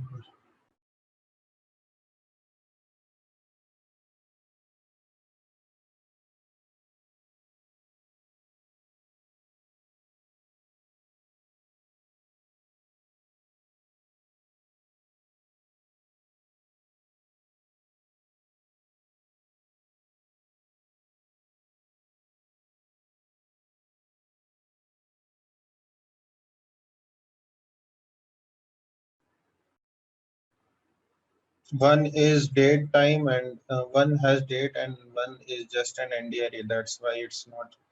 The pred auto should have also have the date option.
Hello. Is it because we have to consider only that polluted date I was right now? talking a lot of thing. Sorry guys, so I missed. I think you missed. So okay, I was on mute. I was telling something, but you could not hear. Yeah. So go up, Satish. Go up. Yeah. Just type of test. Just check the type of test. Is it a data frame? It's a series now. No, no. Check it. Type test. No, no. Type of test. Type bracket test. Type bracket test. Series. Yeah. Panda series. Okay, cool. And check the type of this spread auto. Spread auto. That's ND array, Spread numpy array. auto. Spread auto. Not auto. Yeah. Yeah. It's ND array. So you need to make it in the same format, right? For the things. Whether you can change the test to array or this one to this. You can do anything.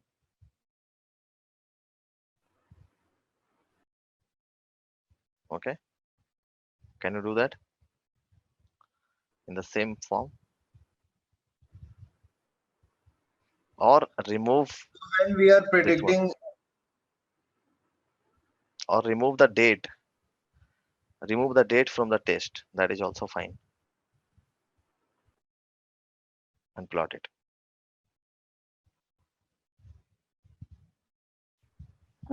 Actually, here we are passing all the independent variables, right? Along with, like, we have not No, removed no. only the float. Okay. No, no. For the plotting purpose, I am saying no, train dot drop. While you're doing train dot drop.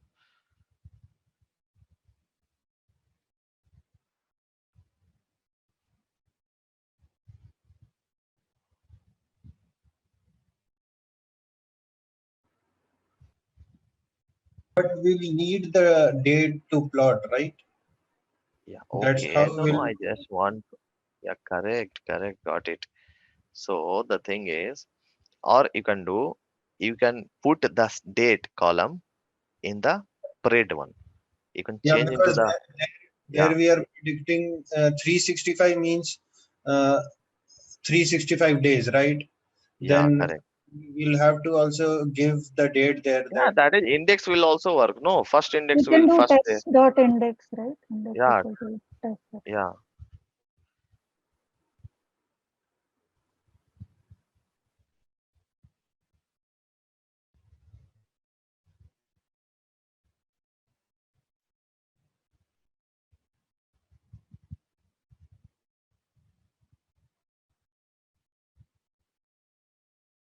Guys, help him know how to do this simple Python thing.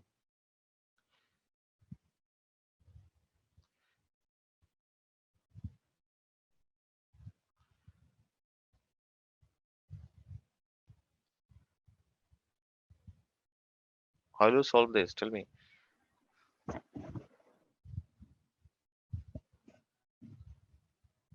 guys. Ranjani, Just trying it at my end. okay, Just seeing. Yeah. try.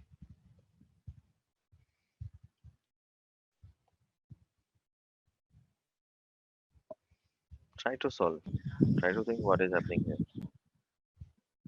The same code is running from my side. However, the graph is not showing properly. It is showing at on end, but the same code is running from my end. From my end. have to like create future dates. Like if you're predicting 365, we'll have to create future 36 dates of future 365 days. That's what I think. Why? Why do you need Because future Okay. date? Okay. Because Do see, one thing. because Spread we are auto in that. Sorry. Sorry. Go ahead. so if we are predicting 365, then we are predicting 365 next value, right? uh-huh, that will be So same as the test values, right? then we can See, if we are predicting first on test. one second. One second. if you are modeling something on the training file, correct, where you have first, second, third, and fourth years day by day values, right? Got it? Right. Now you are trying to forecast it for next 365 values. It means fifth year you will be getting the values, right? Correct. Fifth Okay. year. The same fifth year is also available in your test file. Correct. Okay, so 1 year test data we have. Yeah. Satish, I pinged something. Can you try that? If it works?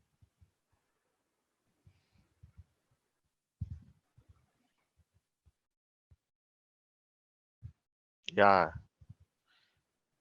So we'll have to take index Correct. of test file. Yeah. Pred auto equals to autoregressive dot predict 365 comma. Comma Satish index 365. equal to test Yeah. dot index. Index equals to test dot index. There only. Index equals to test dot index. Now you check index. Yeah. Run it. Yeah. Now check the.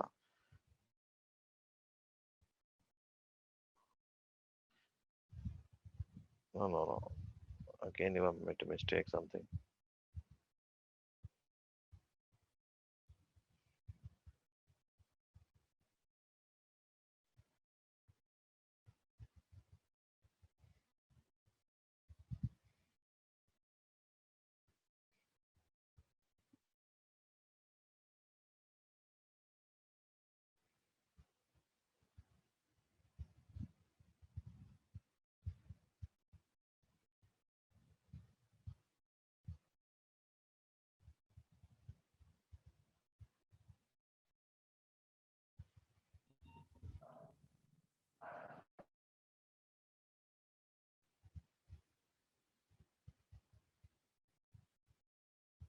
Okay. Do one thing, guys. Okay. Try to solve in 5 minutes. After that, I'll tell you how to do. Okay. I'm just giving 5 minutes all.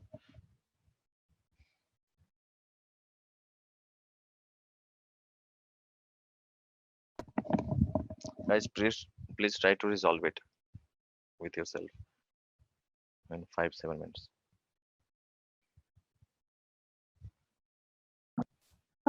Do this in this spread underscore auto equal to pd dot data frame, and then put that entire prediction.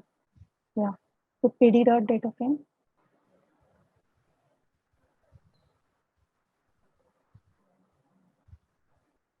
No. After pred auto equal to pd dot data frame, and this Autoarima will be inside that. You're just converting this into a data frame instead of numpy array.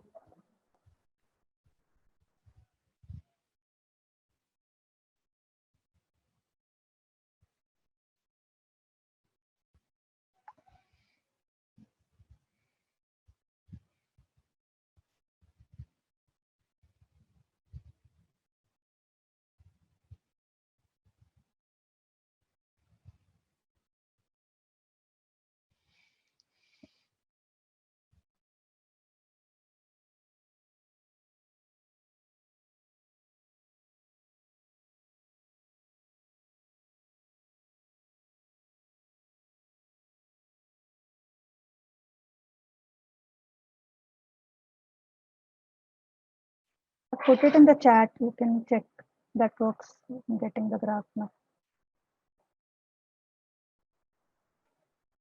So this index equal to test dot index will come inside pd dot data frame.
Satish? Is it Satish who's sharing? Yeah. Yeah. What happened now? Oh my God. What happened? Yeah, It's a even flat I'm line. getting this only flat. Okay. Yes, we- So, Satish, can you please give me access?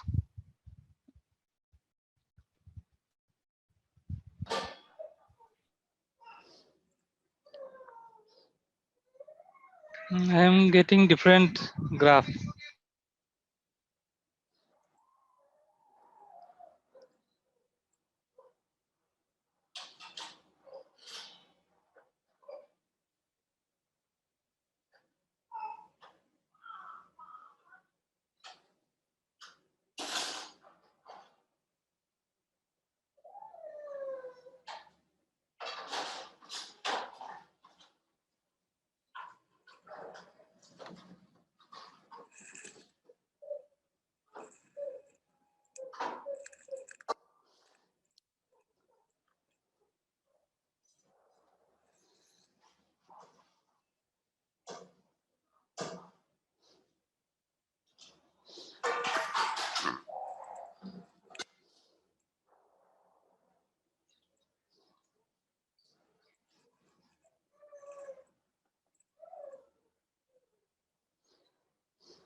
After the 26th index, all the values are same, Vivek, in the prediction. It's 100.034872. That's why we're getting a straight line. Yeah.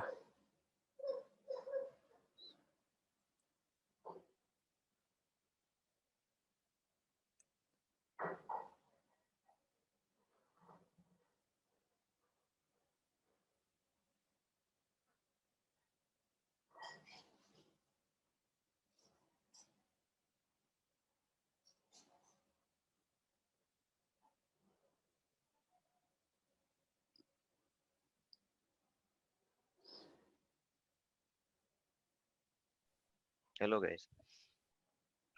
Yes, Vivek. Yeah. So is it resolved or not? No, Vivek. Actually, No. prediction values, if you see after the 18th index, the values remain same in the predicted. Great. Yeah. Great. Okay.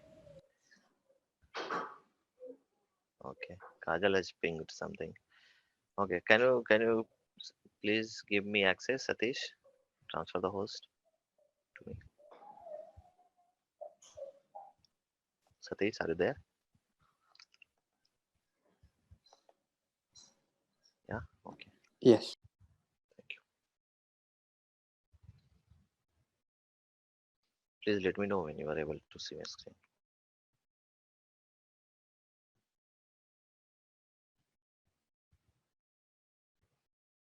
Yeah.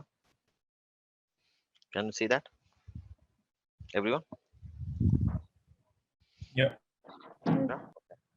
The same thing I'm doing here as well.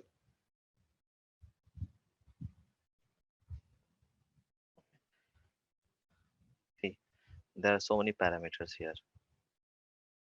Y, X, start, D, start. All the parameters for the description it is given in there. This one.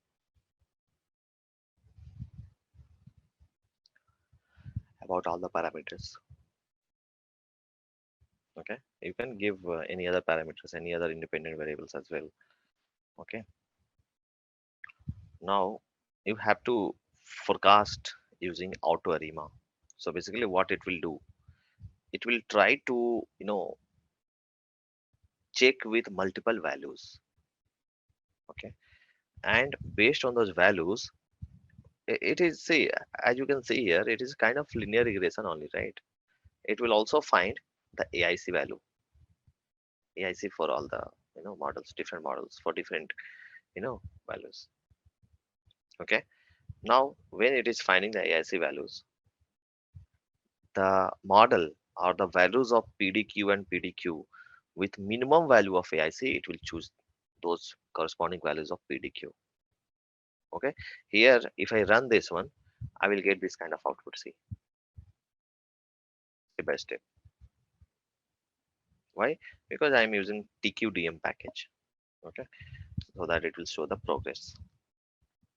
Now, based on that, I can choose the best value of best model. It is showing me the best model. See, ARIMA 0030000 with intercept. Okay, so the best model of the ARIMA, or the best fit according to this ARIMA model, Autoarima model, is P value 0, D value 0, Q value 3. That's it. It will give you. Yeah, ask Ranjani. I think. Just wanted to understand what this AIC and BIC is. AIC, okay. Like It's a it looks part for a of, minimum AIC value, right?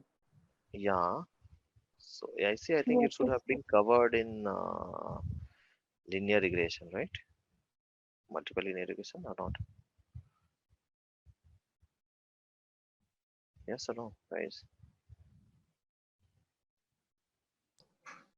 Huh? AIC is nothing but it is called Akaige's information criterion. Okay. The formula for AIC, you can see it is 2k plus n ln RSS by n, where RSS is nothing but residual sum of a squares or sum of a squared error.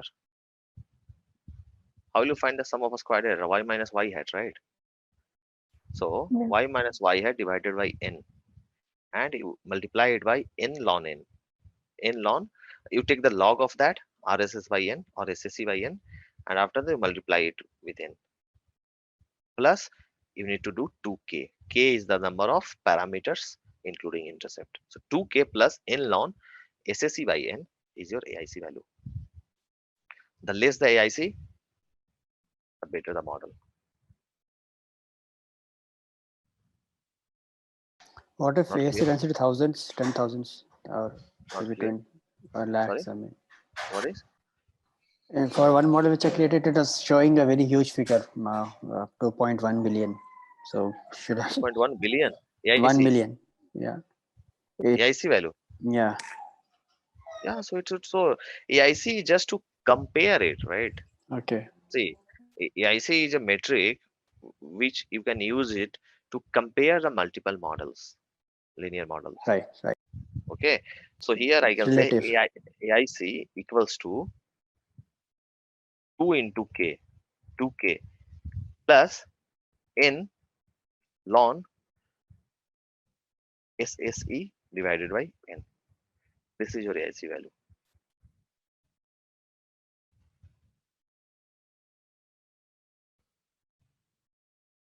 Got it? Is this fine? While Yeah. sharing this notebook, I'll share it with you. Okay. Now you have found. See, AIC is just a metric. What is the minimum value of AIC? 003. It means when the p value is 0, when the q value is 3, and the when d value is 0, then the AIC is the minimum. Okay, here you can see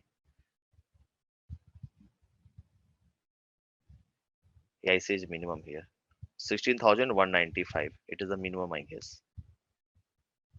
Okay, so this for the corresponding value of the minimum AIC, all the values of PDQ and PDQ, capital PDQ are selected here. Okay, now you can forecast it. You will get this kind of output for 003. Okay, Go a little bit up. yeah.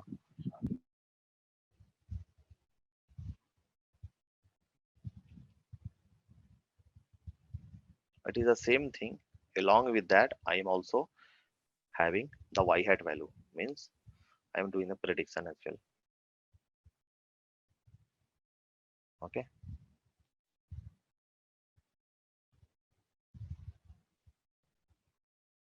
for training data.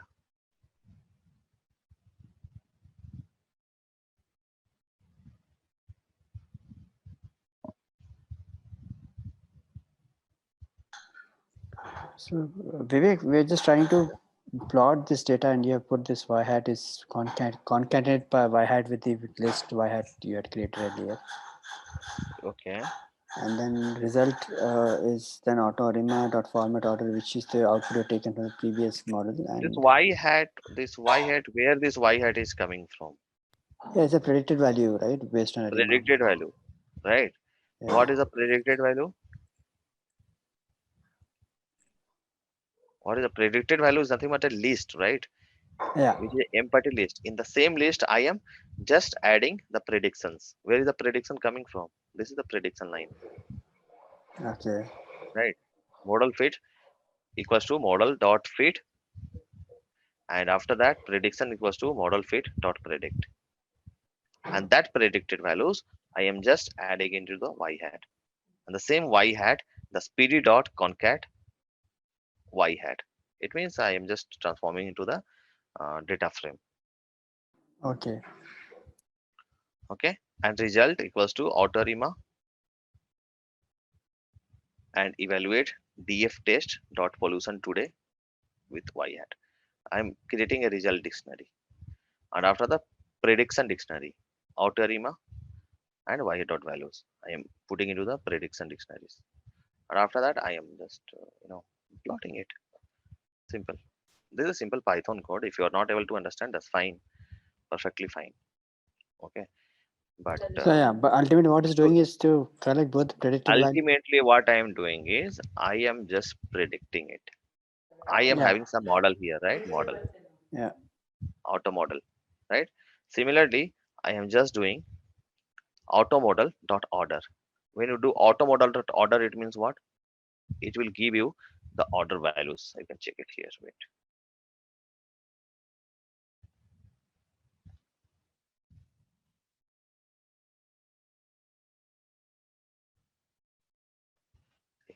Zero zero three. Okay. Okay. The same model I am fitting it in this Arima. After building the outer Arima, I can build the Arima as well, right? Is Yeah. it fine or not? Yeah, that's what I am getting. That's what I'm doing. So from the auto Arima model, I'm trying to get it the order basically, right? Yeah, the best. Yeah, based values of PDQ, and that I am again putting into the this one Arima model. That's fine. Okay, this is a automatic approach. And yesterday, I mean last class, we saw the manual approach, right? For hit and trial for different values of P and T and Q, we were able to verify with the you know the plots from ACF and PSA plots, and we were trying to find out the best values for PDQ and capital PDQ. But here we are doing it automatic by using this autoarima function. There's a different way you can put the is this arima function as well. Okay, you can put it also.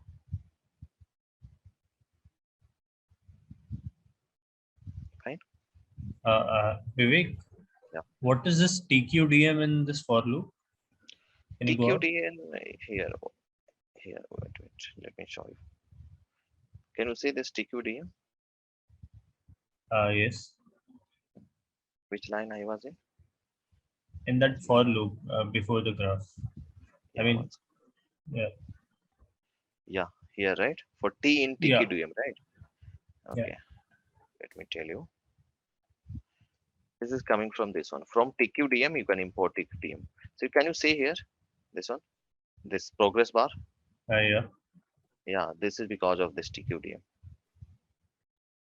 So this for loop is just for seeing the progress of our progress. Yeah, exactly. Progress. Okay. If you run So it, even if you will we see the don't run progress. this, okay. You just see the progress. Otherwise, you will not see the progress. You will just see here, right? Running kernel BG. I can see how much it is running, whether it is just stuck somewhere or not, right? These are all the things. So this function we can use for anything, right? Not Yeah, only yeah, for this. anything. Not Anything, okay. yeah. This we use basically in the deep learning, image processing and all, because those take a lot of time, no? So So this df underscore test you have mentioned earlier, like in your code. which df underscore test? And in the TQDM, you have wrote df underscore test dot pollution. So you have earlier you have code for that, right? To get the Yeah, so df underscore test is a data frame, right? So this for loop, it means from 0 to, it will iterate through all the values of this one df underscore test, right? So, upper in the above you have mentioned or initialized that value, right? Yeah, that will be there. Yeah, like df underscore new you guys have created, right? Oh, okay, yeah. Yeah, the Similar same you here have df. created. Yeah. Vivek, One in this earlier model itself, if I put seasonal equal to false, I get the same result as you as 003. Seasonal equals to False. okay. Where you are getting? In the training. Yeah, okay. But again, prediction is coming as a straight line. It's not. That I think we need to check why it is coming. Somewhere someone that else would have made some mistake. That's why. is it because what we were coding, we were like coding autoarima dot fit, but autoarima is to basically find in the PDQ values, right? And then we should use either Sarima or Arima for No, predicting. this auto model is also a model for you, right? This auto model is having this auto model is also a Arima model. See, But Arima, wait, Arima with order 003. This is also a model. Here, I am having only this model, right? Control C model. If I plot, if I check this model, what output I will get? See, same stats dot TSA dot Arima model dot model Arima something. Here also I am getting one Arima model only. Can you see Arima with order 000? okay. Right? Both are the models only. Don't worry. So one It's more not like it's not like Autoarima I am doing only to calculate the values of PTQ. It's not like that. It will calculate the values of PTQ, optimal values of PTQ. At the same time, it will fit the model with the best values of PTQ. Okay, and you'll give the Arima model. Yeah. But here I just to show you guys that I'm trying to find it the order from Autoarima, and after that I am trying to fit the Arima model again. That's what I'm showing it here. Okay. You can also do it by I was finding something for you guys here. Grid search. This is a grid search. Okay. So if you want, you can do like this also. Do like this also. Yeah, I actually did this last week. Okay. Okay. So one question I had that here the ideal value is for differencing is giving 0, but we discovered by seeing the graph or ACF PACF that actually there was seasonality. But it is not only seeing the D value, right? It is also seeing the values of P and Q, correct? Yeah, but Yeah, but yes. yeah, wait. So it's not like always we should see the values of D. Differencing. If there is some trend, then we should look at that. We saw that we can do differencing of one order, right? Because there was a very little trend there. But this is some automatic thing. Automated ARIMA is nothing but some automated thing. Internally, there should have been some threshold values. If the trend is greater than something, then only differentiate. Then only do the differencing. Otherwise, not. But manually, if we are doing, if we are seeing little trend, also we are differencing it, right? But But this is a form. This is the method itself, right? Correct. How it yes, is yes. applied, how it is finding the trend, at what value of threshold, after what value of trend it will do the differencing. We don't know. We should know. You need to look at the how it is applied internally. We should look at that from the PMD ARIMA. Right, Okay. right. I was like, I understand this automation. I was just wondering if we are doing manual, Uh-huh. and for to make basically we use differencing to make the data stationary Yeah. before we Yeah. apply more. Yeah. And here, even though we don't see any trend, but we do see seasonality. Mm-hmm. It was clearly visible that there was seasonality there, Mm-hmm. and but for seasonality also we have to apply differencing, right? To Mm-hmm. make the data stationary, we have to Mm-hmm. apply difference. Yeah. But in the ideal value, it is like not applying. And I also used one more method, Okay. Which method? AD Fuller method, where it identifies if the data is stationary or not. But Mm-hmm. with the original value, it was identifying that the data was stationary, even Mm-hmm. though we, we like from seeing the graph, we decided that it was not stationary, it was seasonal. But using that method, it was saying that the data is stationary Yeah, even before. exactly. Exactly. I'll tell you. There are a lot of methods. Okay. There are a lot of statistical tests. By looking at the residual plot, can you say that these residuals, these errors are random? They are independent. Can you see and check? You can see, you can see up to some extent. You can tell something about the residuals up to some extent, right? But again, if there is some dependence, if the error terms are not independent fully, right? How will you do that? You cannot tell, you know that accurately without doing any statistical test, right? So that we had the junk box test, correct, to find the independence of the residual. And based on those tests, it will tell you if it is rejecting the null hypothesis, we can say, yeah, the residuals are, this one, independent, right? So see, there are two things here. You can do it manually, you can do it automatically also. The main goal is to improve the accuracy, correct or not? The main goal is to improve the accuracy, or get the true forecast with minimum error, with the least error. What all the approaches you will take, it entirely depends on you. Manual approach, automated approach, which approach is good for you. It entirely depends on you. Got it? Yeah, Yeah. Yeah. yeah. I'll tell you the ways how to do that. There are different ways to do the same thing, right? There are different ways, paths to reach at the same location. How will you reach it? You have different things. If you have to explore the path, if you have to purchase something during while walking, okay, you will take the same you will take the some desired path. You have shortage of time, then you will take the shortest path, like Autoarima. If you take the Autoarima, definitely you will lose something, correct? So every time you should think about that. If you have time, enough time, then see, I just change the order. Can you see here? 013 I did instead of 003. Now, can you see the prediction here? Right. Yeah, Out of sync. yeah. So you can test it.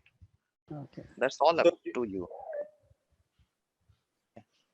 so do Suppose you I'm have making to it. provide here the range? Where have you provided the range of order of? that the Autoarima has to try.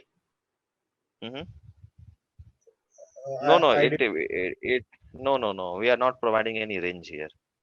See, it will automatically check the optimal values. See, it has gone up to, it has taken some value 2 also, right? 202. It has Right. taken 000 also. It has taken 100 also. Similarly, it has taken three value of PS3 also. The value of Q3 also. The value of this one PDQ Q as 4 also. Right. Yeah. So for But different values of things, So it is checked. you have done but in all seasonal this, the false. difference is That's why zero. Sorry? you have done seasonal equal to false. That's why the differencing is zero, right? Seasonal equals to false. That's why it Yeah. is different. While building the model, you have done seasonal equal to false. Yeah, here. Yeah, that's why Yeah. it is not taking differencing value, right? No. Or is that It is not like that, I believe. Okay. while trying, why is it not taking any like differencing values?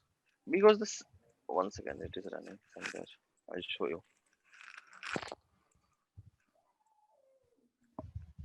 See, there are different parameters here. Okay. If you keep it like trend equals to true, then it will take differencing, I believe. Okay.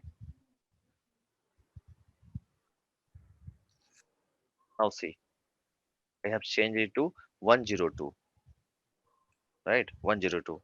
Now I believe it is fitting more than the previous one. Okay. So you can took the values. Now, if you have to check it here,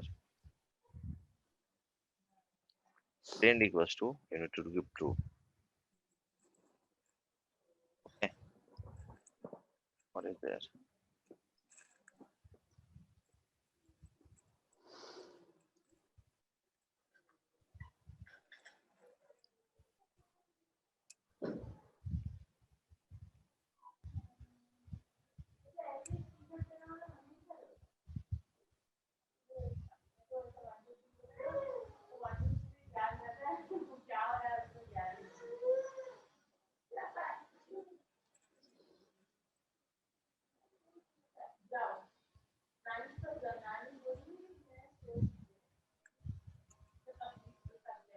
This seasonal equals to false we are giving, right? That means it is not taking the PDQ for seasonality, this one value. It is always 0. Okay. Okay. Yeah.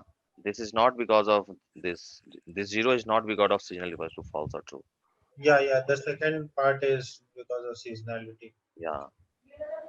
If you have But to check it, yeah. If you have to check it, you need to give something else. Uh, Trend equals to none is there, right? Correct. Here, one parameter, one argument, trend equals to none, right? Correct. You need to give the correct value of trend there. What is the possible values of trend? You need to look at this. Got it, guys? so Is it fine? what do you mean by correct value of trend? What are the acceptable values of trend? First, you should check. The default value is none. See, trend is saying default value is none, right?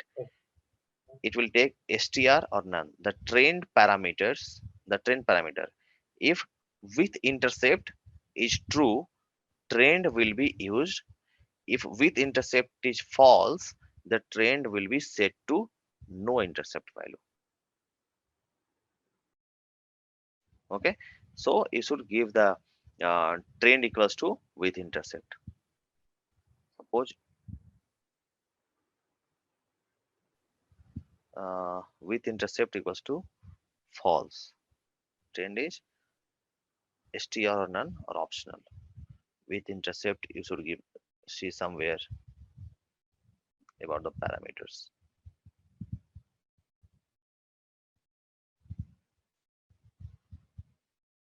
See, with intercept, boolean or a string, default equals to auto, whether to include an intercept term. Default is auto, which behaves like true until a point in the search where the sum of differencing terms will explicitly set to true or false. So you can check with intercept equals to false or with intercept equals to true, and trend equals to something, means you should give the value of trend as something. It should not be null, none.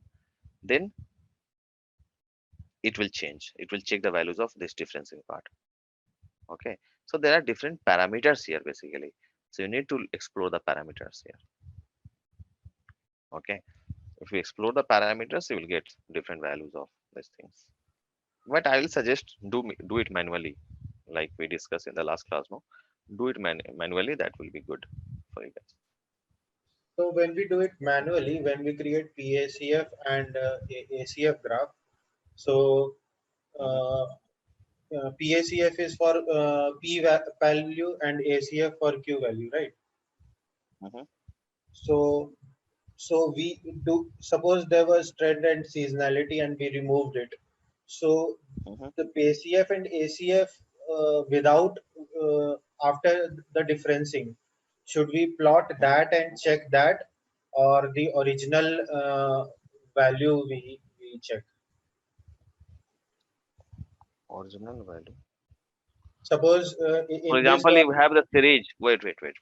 Suppose you have a series, right? You check the ACF and PSC values, correct or not? no, I'm not talking about after differencing. Suppose I check that differencing value, PACF and ACF of that differencing value.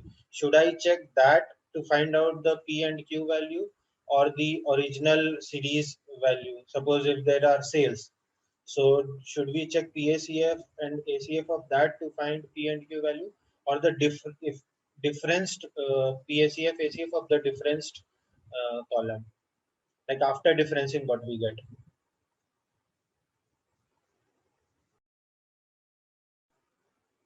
Did you get my point? Hello? Hello?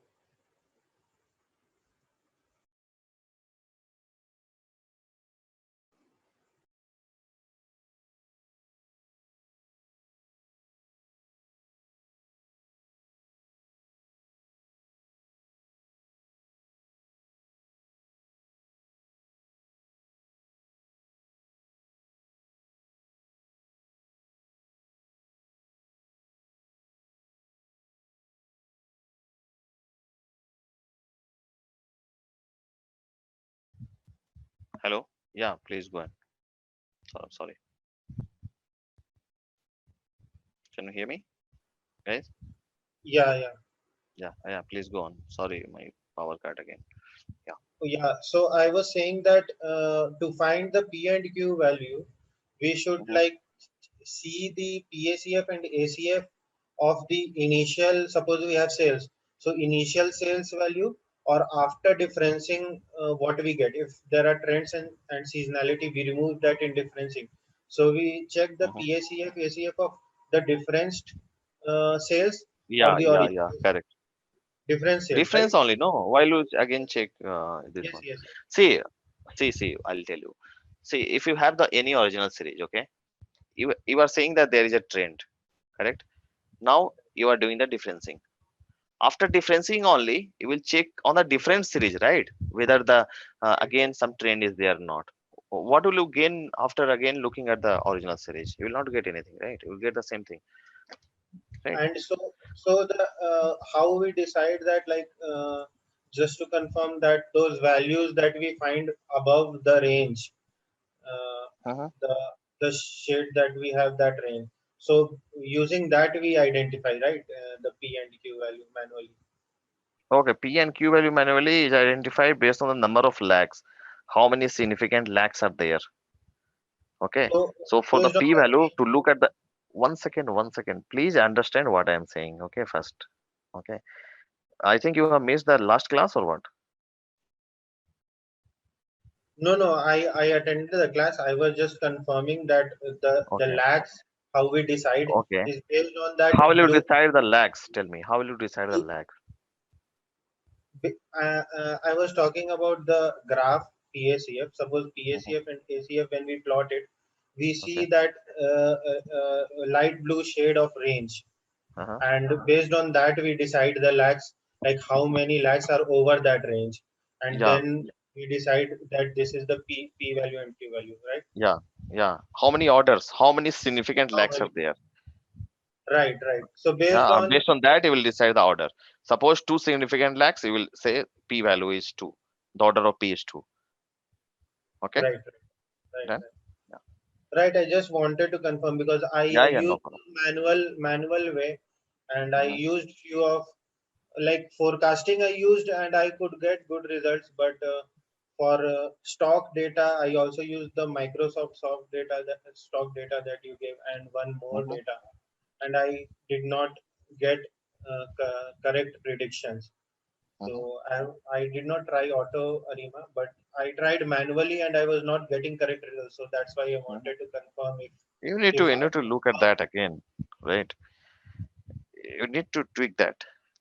Yeah, okay. yeah. So a stock data, it's not easy to forecast by Arima or Sarima. There are a lot of different algorithms used in real time to predict or forecast the stock data.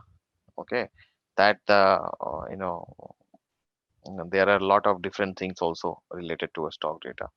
So it's really not possible to forecast that.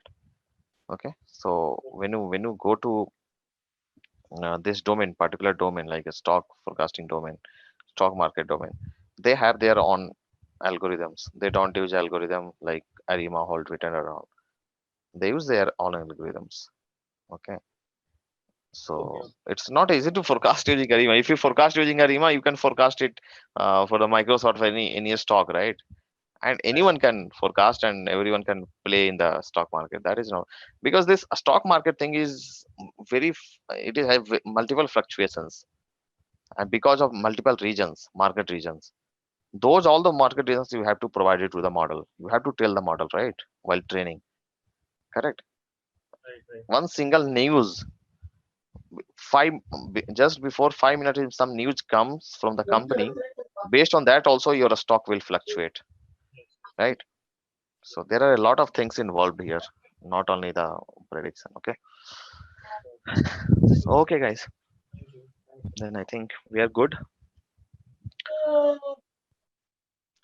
So maybe tomorrow onwards, some other session will be scheduled for you guys.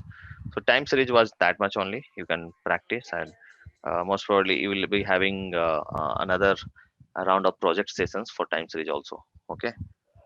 So Yeah. there you can practice more and more. Okay.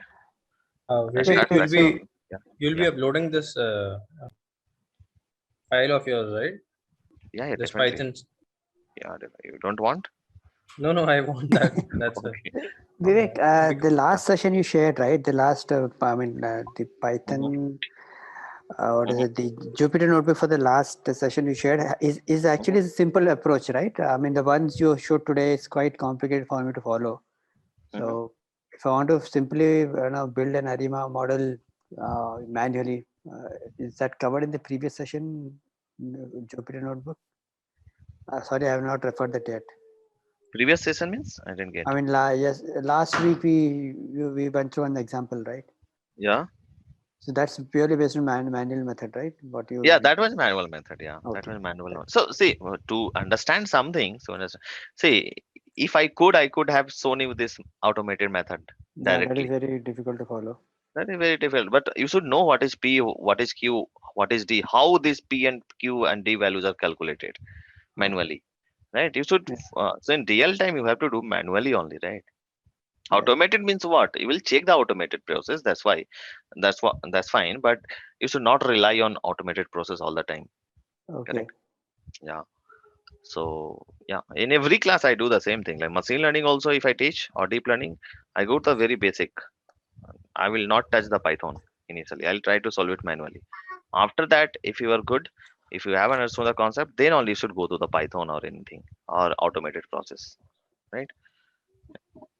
Okay. Is Yeah. there a literature you can refer? I can recommend Which one? for Which one? ARIMA. And what do we? For ARMA, I think one thing was there, some O text or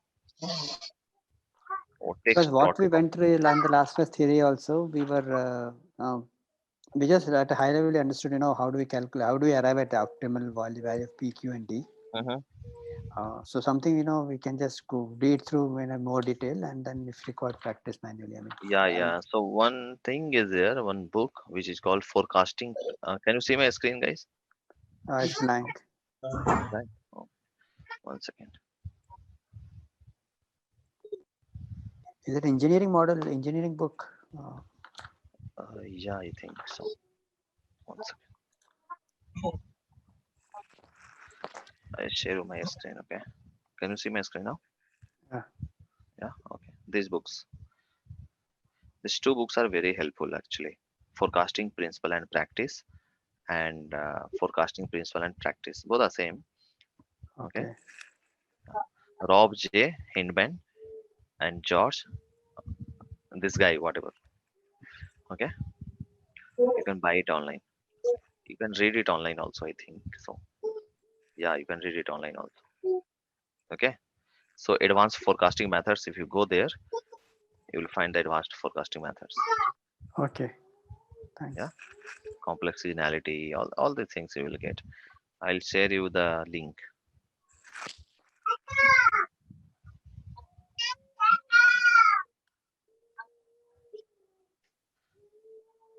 This link, I'll share the main link. Okay. Thank you. You can go through that. Okay. Cool. Are we good? Yeah.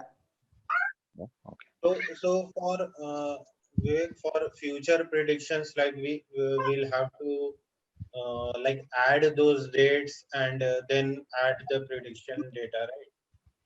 For future? For future data, if you want more than the test data, suppose to make actual predictions. So in that case, we'll have to add the date data, like future dates, right? Yeah. If you don't add also, that's fine. No, if so, for example, you are having next 5 predictions, right? And when it is a yearly prediction, yearly data, so right? So you have trained it on till 2020. It will start forecasting for 2021, 2021, 2022, 23, 24, and 2025. 5 years you have. So you can label it. You can label it manually also. What is the problem there? Okay. Okay. Yeah. So you can see here. You can refer to these books. Modeling procedure, all these things. Okay. It's a very good book actually. Okay. Yeah. Now it has given this thing also, I think. Okay. But these predictions are in R, it seems, man. It's in R, I think. It's not in Python. Okay. So you can find the relative function for Python. Okay. No problem. Okay. Got it. I think I have given you this one also, right? Similar kind of plot ACF and start forecasting. Okay, no problem.